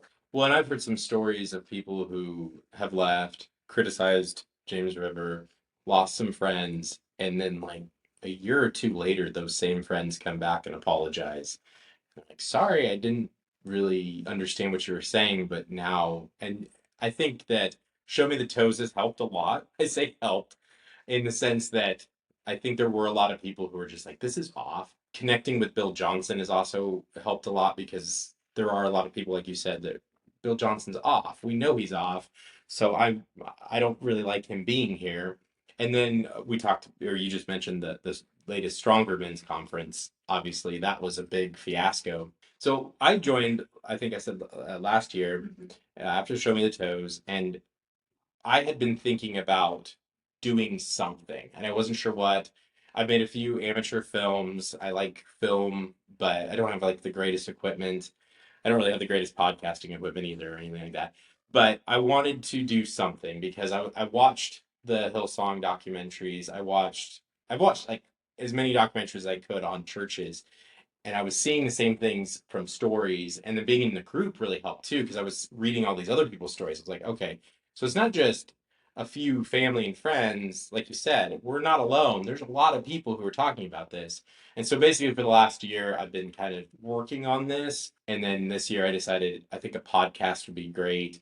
And then the Stronger Men's Conference was like, all right, we got to do this right now. Like if we don't do it now, yeah. it's Well, we thought the toes was like can it get worse than the can toes? get worse. It can, and I remember like more people have joined. I think over the incident of Stronger Men's Conference than the toes. It was reported on more. I mean, I love Good Fight Ministries out in like Blessed Hope Chapel in California. If I lived out there, I would attend. They're like it's run by Joe Schimmel and Chad Davidson. Even they never covered the toes, which made me so sad because I'm like, come on, like there's a church claiming somebody grew 3 toes. They did cover the Stronger Men's Conference, and although they devoted most of the episode to Mark Driscoll, who does have plenty of things to talk about, and everybody has talked about it, at the very end, Chad Davidson compared John Lindell to Jim Jones, and I thought that was very appropriate. Oh wow. I was very glad somebody, he's like, this, because what he was talking about was the fact, and this isn't the first time he's done it, but I think it was the first really noticeable time. Lindell had said, don't touch, God's anointed, touch not the anointed, which has nothing to do with them. It's very specific to the situation of King Saul and all of that. And he very appropriately called it Jim Jones type behavior. And it's because it is. And what's so sad is the people who are still really involved, like that is the level of which they look at Lindell, whether they are really conscious of that or not. It's really sad, but there are other people who have been in ministry a very long time studying this stuff who are now coming to the realization that it's not just Hillsong. It is these other growing mega churches like James River that are starting to do this, garbage stuff. John Lindell has said, this got shared recently again when Bill Johnson was coming through. Oh, if people criticize you or try to share videos about Bill Johnson, you tell them that your pastor knows him, right? That he's actually spent time with them, and stop taking these clips out of context. People who are in like the discernment ministries, which is a lot of those people who like review sermon reviews. Mm-hmm. One of my favorites is Fighting for the Faith. I don't know if Yeah. you've heard that. Chris Roseborough has done multiple things on Bill Johnson. They're not taking little snippets. They're covering an entire sermon, sometimes in a sermon series. They'll spend like multiple weeks with these people and dissecting what they're actually saying. Bill Johnson believes that we're like little gods almost, right? Like we can be like Jesus because Jesus wasn't really God. So when John says, I've actually spent time with him, it's almost like you're telling your people, it doesn't really matter what's out there, just listen to me. Well, yeah. And then I recently heard, I was talking with somebody. He told me that those people on staff are told, and maybe he said this publicly. I don't know. I haven't been able to find the footage of it. If you're on social media and you're doubting the church, that's your fault for being on social media. Wow. Which is essentially saying, don't listen to anybody online. We are your church. You listen to us. If somebody's putting out negative press about the church, we're going to put out the positive press. Just listen to what we have to say. I mean, I don't know how else you kind of word that then. Don't listen to anyone outside the church, only the church. Yeah. That's kind of cultish behavior. It's very, at the very least, like an echo chamber type mentality. And growing up, my dad was very big on teaching me and kind of raising me in the idea of apologetics and being not scared of differing opinions or being scared of what atheists have to think or agnostics have to think, being very open to listening, because even if you don't know in that moment, there's an answer and it's something you can work through, right? It's like, why isn't that the position of James River? Like, look at everything online, and if you have questions, email, even if it's not him specifically, it's like, email us, talk to us. Like, these are things that we want to address. Talk to your life groups, or be like, here are the biggest things. I do think John maybe had talked about this and did a really bad job, but really terrible job. Basically being like, these are the big things that people criticize Bethel for, and here are our responses. They really, even though I think they maybe took a little bit of a little sermon on that, if I remember right, that they kind of just shut it all down by being like, listen to us, we're the experts. I mean, and it's so funny too, because I know so many like political conservatives who are at James River who politically are like, well, if the government says this, I'm not going to listen. I'm going to do my own research. And they said that, listen to us, we're the experts on COVID, and look what, like, that's their mentality. But when it comes to James River, they're like, nope, John Lindell knows best. He's like the Fauci of James River for like these political conservatives. So it's wild that type of thinking of why are we scared of differing opinion doesn't go across the whole board of their thinking. Like in James River, we're only going to trust Lindell, but out here we're going to question everything. We're going to look into every conspiracy. Like we're going to do everything to come to our own opinion, but that's just not promoted at James River. No, I kind of agree with a lot of what you're saying there, especially like you said, it's ironic how people can have one view for maybe the world, and then a different view because it's the church, when really we should be integrating our lives entirely. There should be consistency there, and not just in how we live our ethics, but also, I mean, if you're going to hold the government to one standard, hold your church to that standard too. Yeah, right? But you're going to hate Fauci because he said, trust me, I'm the expert, don't listen to anybody else. Why aren't you questioning John Lindell when he says that about something far more important, by the way? Like getting COVID, masking, wherever you stand on that ultimately is not like like eternal life and death. Like, I guess if you're somebody who's like more progressive listening to this and you're like, I love Fauci. Okay, fine. That's not like the worst thing in the world, right? But you're talking about like eternal life and death, what it means to be a Christian, what is salvation. If you're going to be critical of Fauci, but not somebody over here telling you, listen to me because I know best religiously, that's very alarming, especially when the church is constantly promoting that and clearly within its staff. um, I don't know how true this is, but one person who had left the church had even heard rumors that some of the major leaders that I was around when I was in high school didn't actually leave of their own volition. Like they all took jobs elsewhere, but they were actually fired for questioning Lindell. That's just rumor. I would, I'm not saying it's true, but I wouldn't be shocked. Sure. So if you have a reputation of a church like that, it's important to question, and for James River, if it's really biblical, if they're really solid, they would be able to provide those answers, but they're not. Have you heard about the lady who was removed from church by 5 individuals because she refused to take down a post, or was accused of refusing to take down a post? It's a very interesting story. I think it was prior to her maybe getting asked out of the church, or maybe it was kind of coinciding. She was posting on somebody else's page, and I actually just reached out. I was like, hey, you should share this on our private page. I invited her. And then, of course, when she came on, she's like, here's what happened. It's like bar of all this like terrible things. It's like on Mother's Day. Yeah, no.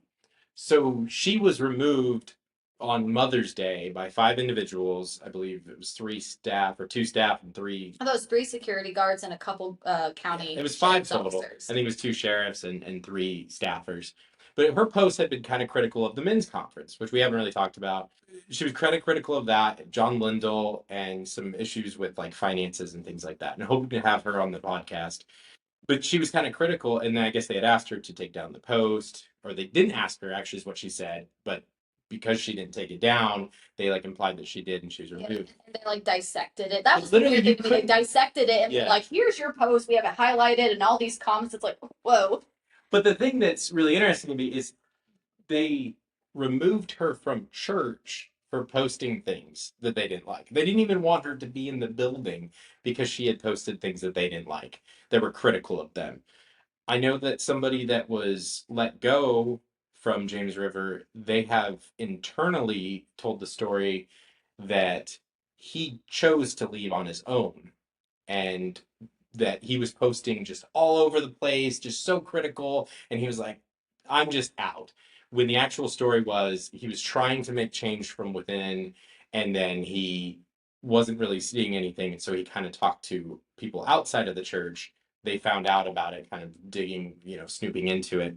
So then he ended up getting fired, and they asked him to sign an NDA, and he didn't. So good for him. And so hopefully we'll get that. I don't know when we'll get that interview out, but Well, it really puts fear. I know somebody roughly my age who is kind of getting into the inner circle of some leadership. I don't know their position exactly, but when they post about it, I see it. Not on the page. Like they're very involved in James River. And I actually reached out to them and I said, hey, do you guys like as like staff like have any just any perspective on maybe whether we agree with it or not, maybe we shouldn't have had, the guy swallowing the sword at the men's conference. And she was very much like, no, we trust Lindell and all this stuff. And this was right before the one person had gotten fired and didn't sign the NDA and has come out about it. But it really shows you how some of the stuff they're saying, like they might not actually, I'm not saying for this particular couple, they may be all in, but really makes you think like, are these people being honest when they're asked these questions? Or is it like my livelihood is on the line? If I say anything to anybody, I could get fired. Because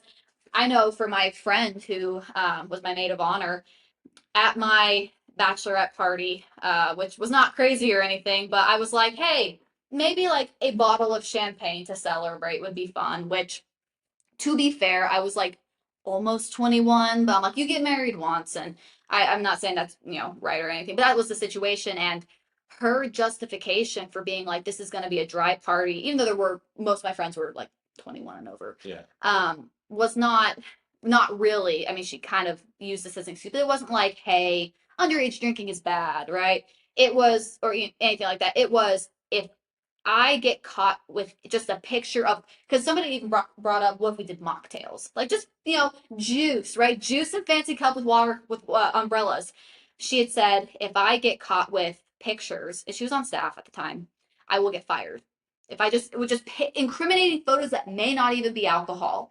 And for that reason, because she was organizing the party, she was like, not even mocktails, Okay. which kind of upset me because, like, it's not your party, it's my party. I'm the bride. But it really shows you how under the thumb it is. Like, if it's that way with something like alcohol, which I know there are varying opinions on alcohol use as a Christian, but if it's that under the thumb with alcohol, I truly believe, like, when it comes to the more core issues of James River, that it's even more so. And you might have people there on staff who are saying all the right things, and when they're asked questions, they promote the church, but maybe when it's just them and their spouse, they're like, what do we do? Like, I don't know how to deal with this. If we say something, we're getting fired. If we say this, we're gonna get kicked out. We've dedicated so many hours. What will we look like? What More importantly, I would hope that people would wonder, is like, what does this mean about our faith? What does this mean about, salvation? Are we saved? Like, really important questions that might be going on behind closed doors. But James River is such, in my opinion, from just stories on the page, an abusive institution that people don't come forward. I mean, you're talking about an institution that, this is kind of out of left field, but I have seen a lot of stories about individual spouses who one spouse was physically or sexually or in some way abusive, criminally. I would say, like, they were abusive, yeah, like in all regards, they were cheating or whatever. And I know of one instance where the couple got divorced and the church, knowing the allegations, took on the abusive spouse on staff. And others where, in certain situations of counseling or whatever, that they have brought in, this couple to counsel them, and they've taken the side of the abuser and basically told the spouse, like I said, multiple stories of this. They've told the spouse, well, you chose to be married, or you can't divorce. Divorce is a sin, or you're just stuck with this. You signed up for this. So I mean, you're talking about an institution that has taken on people like that on staff too. Like, it is just an institution that I mean, I understand why people might be scared to leave at the Absolutely. End of the day. Well, in all these stories you're hearing, after I posted that I was going to be doing this, I said, hey, if anybody, wants to tell their story, and the invite is still there, if anybody's listening to it and they're like, I have a James River story that I want to get out, please contact us and would set up an interview. But as I'm hearing these stories, and you're hearing the same thing, and you're probably actually hearing more because you're actually running the page, and like you said, people are joining and they're telling you things, and it's the same story over and over again of when you criticize, it seems to be that there's a culture there that isn't friendly to criticism at all. And so instead of being, oh, you have this concern, let's address that concern. Because even with the alcohol thing, in a very healthy church, and you're right, there's differing opinions on alcohol.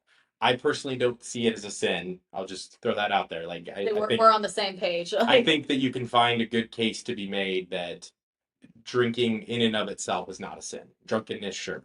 I'm in agreement with you on that.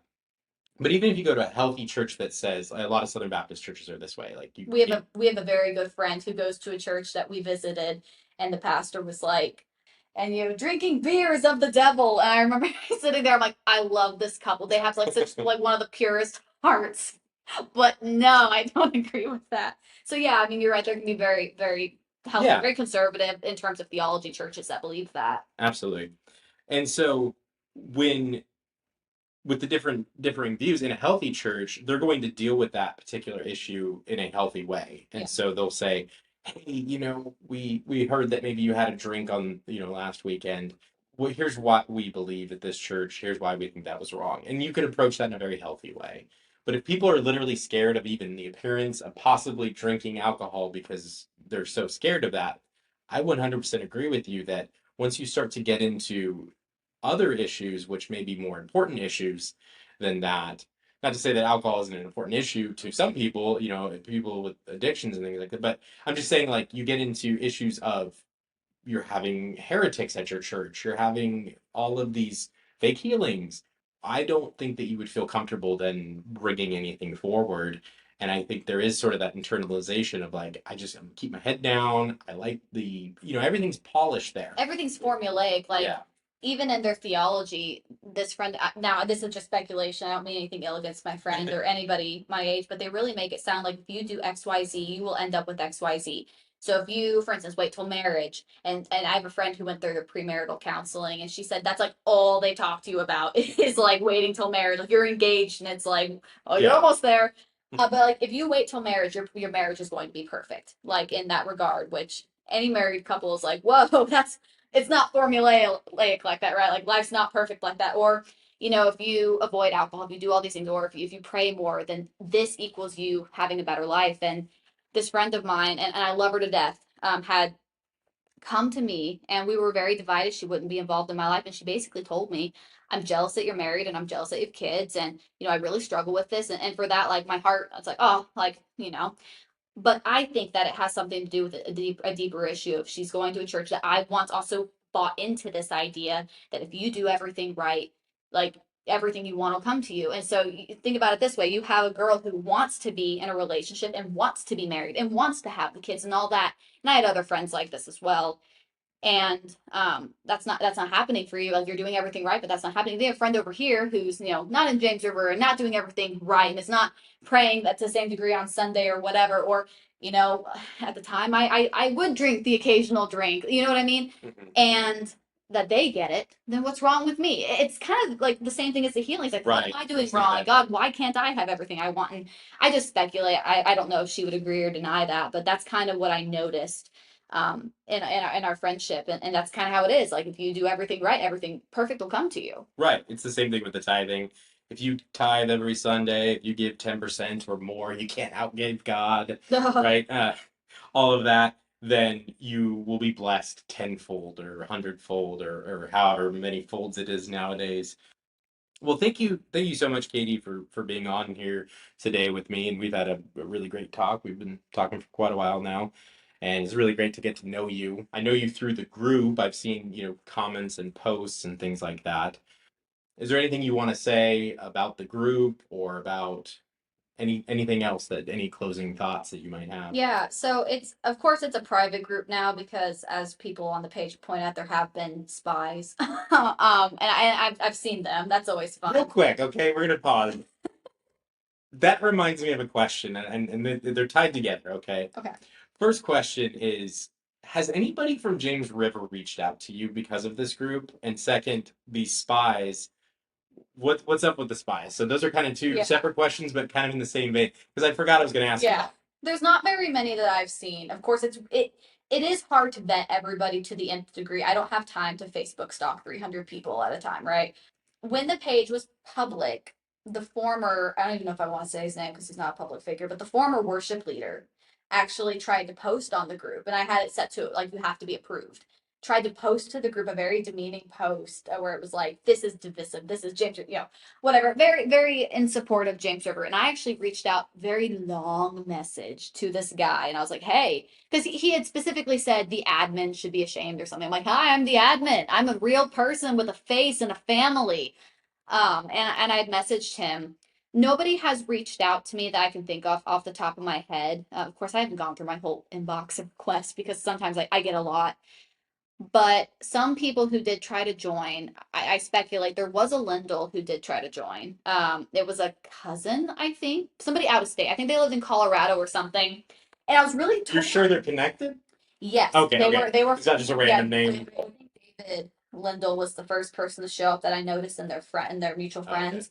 I was really torn because I thought, is it possible that not all the family agrees with the Lindells and maybe they have a story? But then I was like, I don't want to risk it. And that's when I started instituting the you have questions to join. It's like a little interview process, and you have to answer all the questions if you want to join. Otherwise, I say decline. Even if you just forgot, like, come back and ask again. But one of the Lindells did try to join. The former worship leader had joined when it was public and tried to post, and I kicked them off. And there have been people who have come on, and a lot of it was when the page was public. I think that was the onslaught. And so now it's a more vetted process, but I wasn't able to go back and find everybody. There are people who will join the page. Some people will message me and be like, hey, I know this fact for a fact this person goes to James River, look at their page, go to their page. It's like, look how many people were saved at the week of power this past week. And so they are on there. I don't think there's as many as some people maybe are paranoid that are, but they're definitely there. So you haven't had any interactions of anybody coming at you other than that youth pastor, Yeah. worship leader. I was worried in the beginning that if this got traction, that like somebody from the church would reach out in a threatening way. Just something I was prepared for. Like they have attorneys and stuff, but not that I'm actually afraid anything illegal is happening, but I was just preparing myself like, hey, this might actually happen against the page, Yeah. because they are very, I think, concerned about that kind of criticism. And I don't know if maybe the page just isn't big enough. Maybe if it gets to a certain point, they'll start to eyeball it a little bit more. But that was something that I had kind of emotionally prepared for in the beginning. Well, I know on their posts, any posts that they do, like if they do their Wednesday night prayer service, it's public. And I was watching when he gave his, I call it a press conference, but when he gave that uh, Wednesday night after the Stronger Men's Conference, They called it repentance. Yeah. That was promoted with tithe money.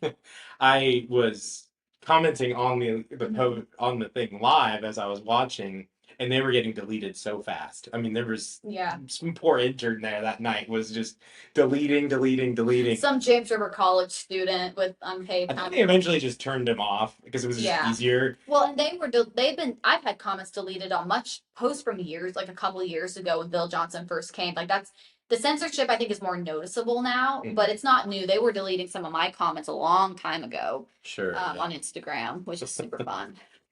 So sorry to interrupt your little spiel there, Yeah. but it just that popped in my head of asking you about if anybody from James River had reached out to you or anything like that. Yeah. So yeah, the group, you're the admin of it. You can share the name if you want. I haven't shared it. It's called Finding Jesus After Leaving James River. It's the only page with that name that I'm aware of. And one of the things that actually I bring to the group again, because there's so many new people, people will often criticize why it's called that. They're well-meaning people as well. We're like, well, I know Jesus and I left James River, whatever. But the purpose of the group, the reason that I really felt called to name it that way, or convicted to name it that way, is because James River is not preaching Jesus biblically. Like the Jesus they are preaching is not the Jesus of the Bible. And even if you've grown up a Christian, even if you are a Christian at James River, I think there is an element of finding who Jesus is after you leave. Absolutely. Not everybody on the page is even a believer too. There are people who have been so hurt by James River they completely left the faith. And there's nobody reaching out. There's no ministry. There's no voice for them talking about their experiences. Maybe if they go to therapy, that might be some of the only things they get. And so that's part of why it's called that, because the goal is that by coming onto the group, we can have not only just discussions about theology and what is correct theology. And to be fair, there are people on the spectrum everywhere. I mean, at one point I remember the Calvinists versus the non-Calvinists became a doctrinal subject. But you have charismatics who have left, who are on the page, and maybe just not as charismatic. You have Calvinists who have always been against this theology. And really the page talks about what's wrong with the NAR movement, what's wrong with James River. You also just have testimonies of people who have left who just want to talk about their story for the first time ever because they've not had an audience. I say audience, like they haven't had people to talk to, or anybody who would care to listen, because often when you leave, you're more surrounded with the people still there than the people not.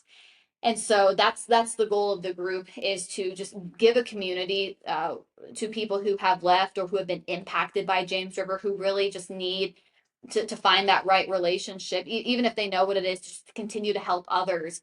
So that way, as there's this onslaught of people who need Jesus and need to hear the gospel, especially coming out of the institution that is James River, there's just a community for that.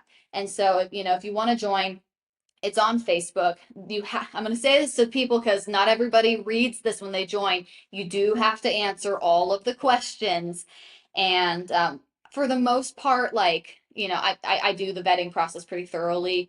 There are people who will go curious, have left, whatever. It's like, give me a real, use full sentences so I know. You don't need a novel, but you don't need. Yeah, I don't need it. Well, and if you want to write a novel, that's fine. I'll read it. I do read them. Sometimes my husband will ask me, "What are you doing?" I'm like, "Sorry, I have people asking to join, and they're telling me their life story." It's totally fine. But yeah, if you have left James River, or if you have family members stuck, or even if you're a pastor who has dealt with the James River issue specifically in your congregation, and you're wanting to help guide people afterwards. A lot of people on the page are looking for churches. That's the biggest thing. I think people struggle with finding churches. Feel free to request to join. like I said, full sentences, please. Tell me why you want to join. Tell me a little bit about yourself. And yeah, that's, I want it to be a place, and I want it to be more well known, not because of anything for me. Like, it's not to my glorification or anything, but because I know that as much as our group is big, there are still lots of people out there who aren't aware there's that community, aren't aware that there are other perspectives, and don't really know what to do and don't know that there are other churches to go to. They think that Hillsong and Bethel are the big ones, but James River has just as much impact as those churches. And I think that in the future, unless something happens and they crumble, you're going to see them come to the stage a little bit more competitively with these churches. And so, yeah, if you've struggled with that in any capacity, please feel free to join and reach out and tell your story. I mean, as much as I know that you're having people tell their James River story, if you don't want to on a podcast, a lot of people anonymously. Absolutely. Absolutely. Well, no, thank you so much for running that page. I found just a lot of value just because I have a big heart for people who have been church hurt. My church hurt story actually is not at James River. It is actually at the church we went to before the current church we went to after James River. So in that period of time there, it was a great church. We loved the pastor. And then that pastor decided to take a different position at a different church, and they brought in a new pastor. And that pastor was like a dictator and fired some elders. Or I can't remember exactly how it worked, if one just retired. But anyways, he installed a new elder. He said he was an elder and started preaching just heavy law, like you need to do all these things, right? And I kind of had approached him about a few different things, and at one point he basically said, "There's the door, you need to leave." He blatantly lied in front of the entire congregation about me. Nothing bad. It was actually a good thing he lied about. He said he offered me a job that he never offered me. But it was to not give me that job. Right. I didn't even apply for it. So awful situation. There was a lot of things that happened. It's not the place to unpack all of that. Maybe I'll post it in the group just so people can be therapeutic with it. But all that to say that church hurt, I have a big heart for it because I was bitter at the church. I didn't give up Jesus at all, but we spent some time, my wife and I, not in church because of our experiences at this church. And it's been a big process of finally realizing what our own theology is. So we started going to a Lutheran church, and I know that's kind of like a weird out there thing for some people, but we found a lot of value there. And I'm at the point now where I feel like get into a church. If you are charismatic, there are churches that are charismatic that are not bad. They're still preaching the gospel. If you're a Calvinist, I love Calvin. I was a Calvinist for 10 years. Like there are so many good Reformed churches. There's actually a new Presbyterian church coming into Springfield, I think in the fall. I'm so excited for that. If I wasn't a Lutheran, I would probably be a part of that church plant. So I'm really excited about that. That's going to be really great for a lot of people. So there's a lot of really good churches. I found a lot of value in like liturgical church stuff where we say the Lord's Prayer, we say the Apostles' Creed. It just reminds us of those basic church doctrines. All that to say, whatever your specific sort of theological bent is, find a good church that will help you grow, because as long as our focus is on Christ and salvation by grace through faith, that's the core of Christianity, right? Yeah. It's not by works. So if you're in a works-based church, maybe find a different one. But if you're at a church that is preaching the gospel, that it is all Jesus's work on the cross, and that's how you're saved, that's a healthy church in my opinion. Yeah. And who cares what the music is, unless it's Bethel or Hillsong. But if it's hymns, that's not necessarily a bad thing. That doesn't mean you're a dead church just because they're singing hymns or something. Well, and especially, you said it was a process with you and your wife. For anybody listening who's like, oh, maybe this person has it all together. My husband and I don't. We haven't solidly found a church, and we left years ago. And my convictions are very strong about the music, and so if it is really hard to find a church, you're like, gosh, like, am I a good Christian because I can't find one?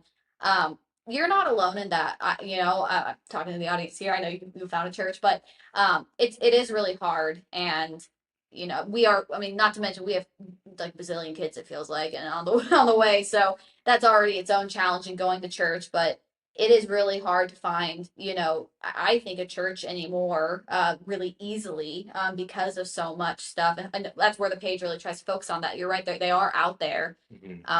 but don't feel like, I think it's important not to put all the emphasis on church. And James River puts all the emphasis on church. Correct. That, there are, I mean, if you really think about it, like there are house churches out there with good believers in it. Like they're like, it really doesn't have to even be institutionalized, in my opinion, like, like Southern Baptist or Assemblies of God or whatever. All that to say, it is a process, and you may not find a church immediately. It may take a period of time of figuring out what theology, figuring out, like, I think the hard question for me was, am I even saved? Like, have I dabbled in the new age? Am I a new ager with some of the stuff that was happening at James River? And those are really hard reflective questions that I think come naturally after you leave somewhere like James River or leave a church just like that. And it is a process, and it is okay to go through that and to work through that. It's not going to be an overnight process, at least in my experience. Oh no, absolutely not. And like I said, we were in the non-church category for quite a while.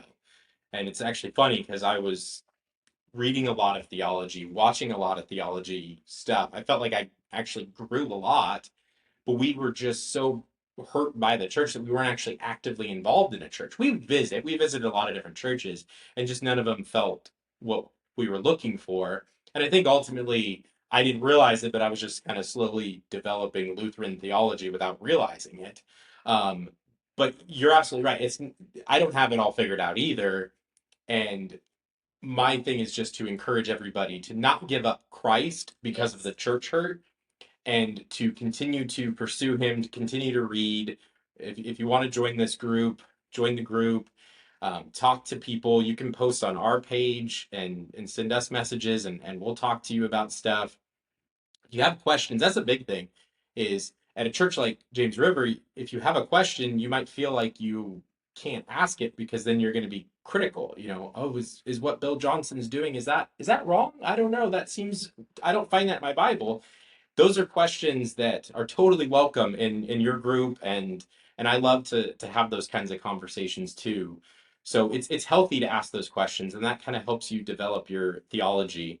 So I would just say to anybody listening, just really encourage you to not give up God just because you've been hurt. And I love your group. I've seen a lot of really great interactions, some interesting ones too, but but it's been a really great experience, and thank you so much for being on. I feel like we've got like the celebrity of the group on the podcast. So I feel like a yeah, no, you're the one that started this whole thing. So, and I do feel like you do get a little bit of credit because as I was looking at reading these stories, it was like, okay, I want to tell this story about James River, but there is a story to tell, and it wasn't just my experience or my friend's experience or brother or whatever.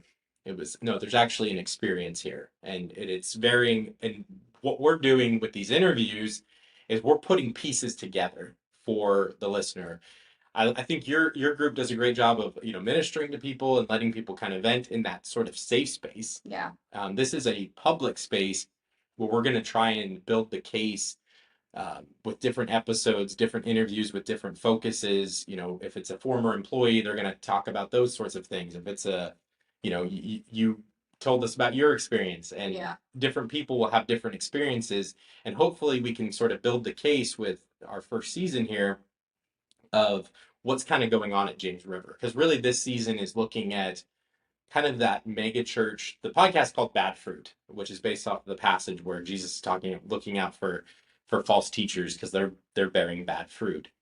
And so we're kind of focused just on that sort of mega church, NAR kind of theology, and we're kind of microscoped in on James River and using it as a case study to kind of look at all of that. Yeah. And so we are local here. James River's local, so it just kind of makes sense. And again, we've been wanting to tell the story of James River, and now I feel like with all of those things, especially with the men's conference, it's like there's an explosion here, and I really feel like, and again, I'm just speculating, who knows, but I really feel like we're on the cusp of James River either going full on like just Bill Johnson gaslight everybody that anything bad ever happened, or maybe falling apart like Hillsong did. Yeah. Like I feel like it could go either way at this point, and I think it's because of this men's conference event. I think there's enough people who are looking at this now. I mean, you mentioned you're a conservative. you've probably know who Matt Walsh is, right? Yes. He talked about the men's A conference. lot of people had takes on it. I thought Matt Walsh had a very good, which I know that like a lot of Christians, like he's Catholic. I still think he had one of the better takes on the internet of the conference. And I'm not even taking a position on whether you should listen to him or not. I'm just simply saying, even that level even of the Daily Wire with all of the stuff that they do, they were able to do a whole segment on it. And I'm not a huge Matt Walsh fan, but that particular segment was probably the best. Yeah, or Brandon Tatum did. I mean, he's doing a whole thing where he's kind of talking about pastors in general. He's been covering that case of the I don't know what the status is, but the woman who committed suicide allegedly. He's been doing that, but he's covering that. But right before he got kind of in an episode, like an episodic covering of that, he was like covering James River and talking about how his comments were getting deleted by James River. And he's not a I don't think a very religious. I mean, he's a Christian. He's he proclaims to be a Christian. I don't watch a lot of his stuff, but he's primarily a political conservative. Sure, yeah. And yeah, a lot of them have covered. I think Fundy Friday. I don't know much about that podcast, but is one that covers kind of like this controversial culty stuff, and I think they even touched on. Aren't they isn't that an atheist who runs that one? I don't think they're a Christian, but I don't listen to them. So what I know could be like. I think they were in the Shiny Happy People. I think they were. Yeah. But like it just it shows it's not even just like it's all kinds of people. Right. And I think that was my main point is, and you're agreeing with me and actually validating the point even more. It's not just us locally who have been there. This has reached national level. And maybe it's partially because Mark Driscoll's involved and he's got his own controversies and everything like that. Yeah. And he's having a name brand speaker kind of thing. But at the same time, I think this event with a sword swallower and everything, like it was just so big that people had to comment on it. It just, you could not. So I do kind of feel like we're at this point now where it's starting to kind of bubble up. So again, just appreciate you running that page. Any closing thoughts, and then we can just kind of end the podcast. I guess my only closing thought or thing would be, like I said, if you want to join the page, you're more than welcome. But if there's anybody listening who is at James River or at a church just like James River, you're listening, you're like, gosh, it sounds a lot like my church. I guess my personal encouragement to anybody would be one, like, don't be afraid of questions. Like, just personally, do not be afraid of asking questions or somebody asking you questions. It's not personal, at least most of the time. It shouldn't be. I know there are people out there, but don't be afraid of questions. Don't be afraid, like, if you question God's anointed or if you do all these things like that, you're not going to be a Christian. Like, I think the Bible has a very strong case for, questioning and being skeptical and using the word. Know that you're not alone. Know that it's not bad to ask those questions. I think that's just the biggest thing. And if you're even just for a second taking a second to consider, do I need to leave? Is this the place for me? Don't like let that little thought just go away. Like really, find people. You're not going to find them at James River, but find people in your community who will talk to you about these things, and maybe other pastors, other whatever you can to get out, because I think the theological part is really hard. I think the community part can be harder for people. And so like, know that there are those of us who have left, who have gone through it, and there is a brighter side on the other side. And that I think that Christ's work is working these things for his good, like these doctrinal problems coming to light. I think that it's a very good thing.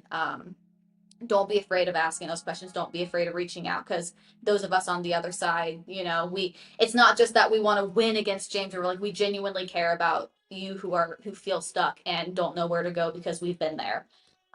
So yeah, that would be my closing thought is don't be afraid. There's more of us than I think many realize. Thank you so much for listening to today's episode, my interview with Kadie. I really enjoyed it. It was one of the first interviews that I did, and just her whole story of why she started the Facebook page. And I think that it's something that is very pertinent to the conversation we've been having. And she touches on some of the things that we've been talking about in the last few episodes about prophecy and healings and all those different things. So I hope that you enjoyed it. We are on Facebook at facebook.com/badfruitpodcast. We also have an email address. If you would like to email us, you can at badfruitpodcast@gmail.com. We would love to hear from you. We also have merch. We have t-shirts and hats and sweatshirts and stickers and magnets and all kinds of things. I'll have the link in the show notes there. And also, I know that everyone asks for money, and so I'm not really asking for money. I'm just simply putting it out there that if you have found value in this podcast this season and would like to help us get even better equipment, expand it to different areas, do more research, those sorts of things, we would love for you to support us. And I will include a link in the show notes for how to do that. It can be a one-time donation, it can be a reoccurring one, whatever you want to do. And I just want to thank everyone who is supporting us currently. We really do appreciate that. Thank you so much again for listening this season, and we're really looking forward to jumping into next season, and I think it's going to be really good. So God bless, and we'll talk to you next time.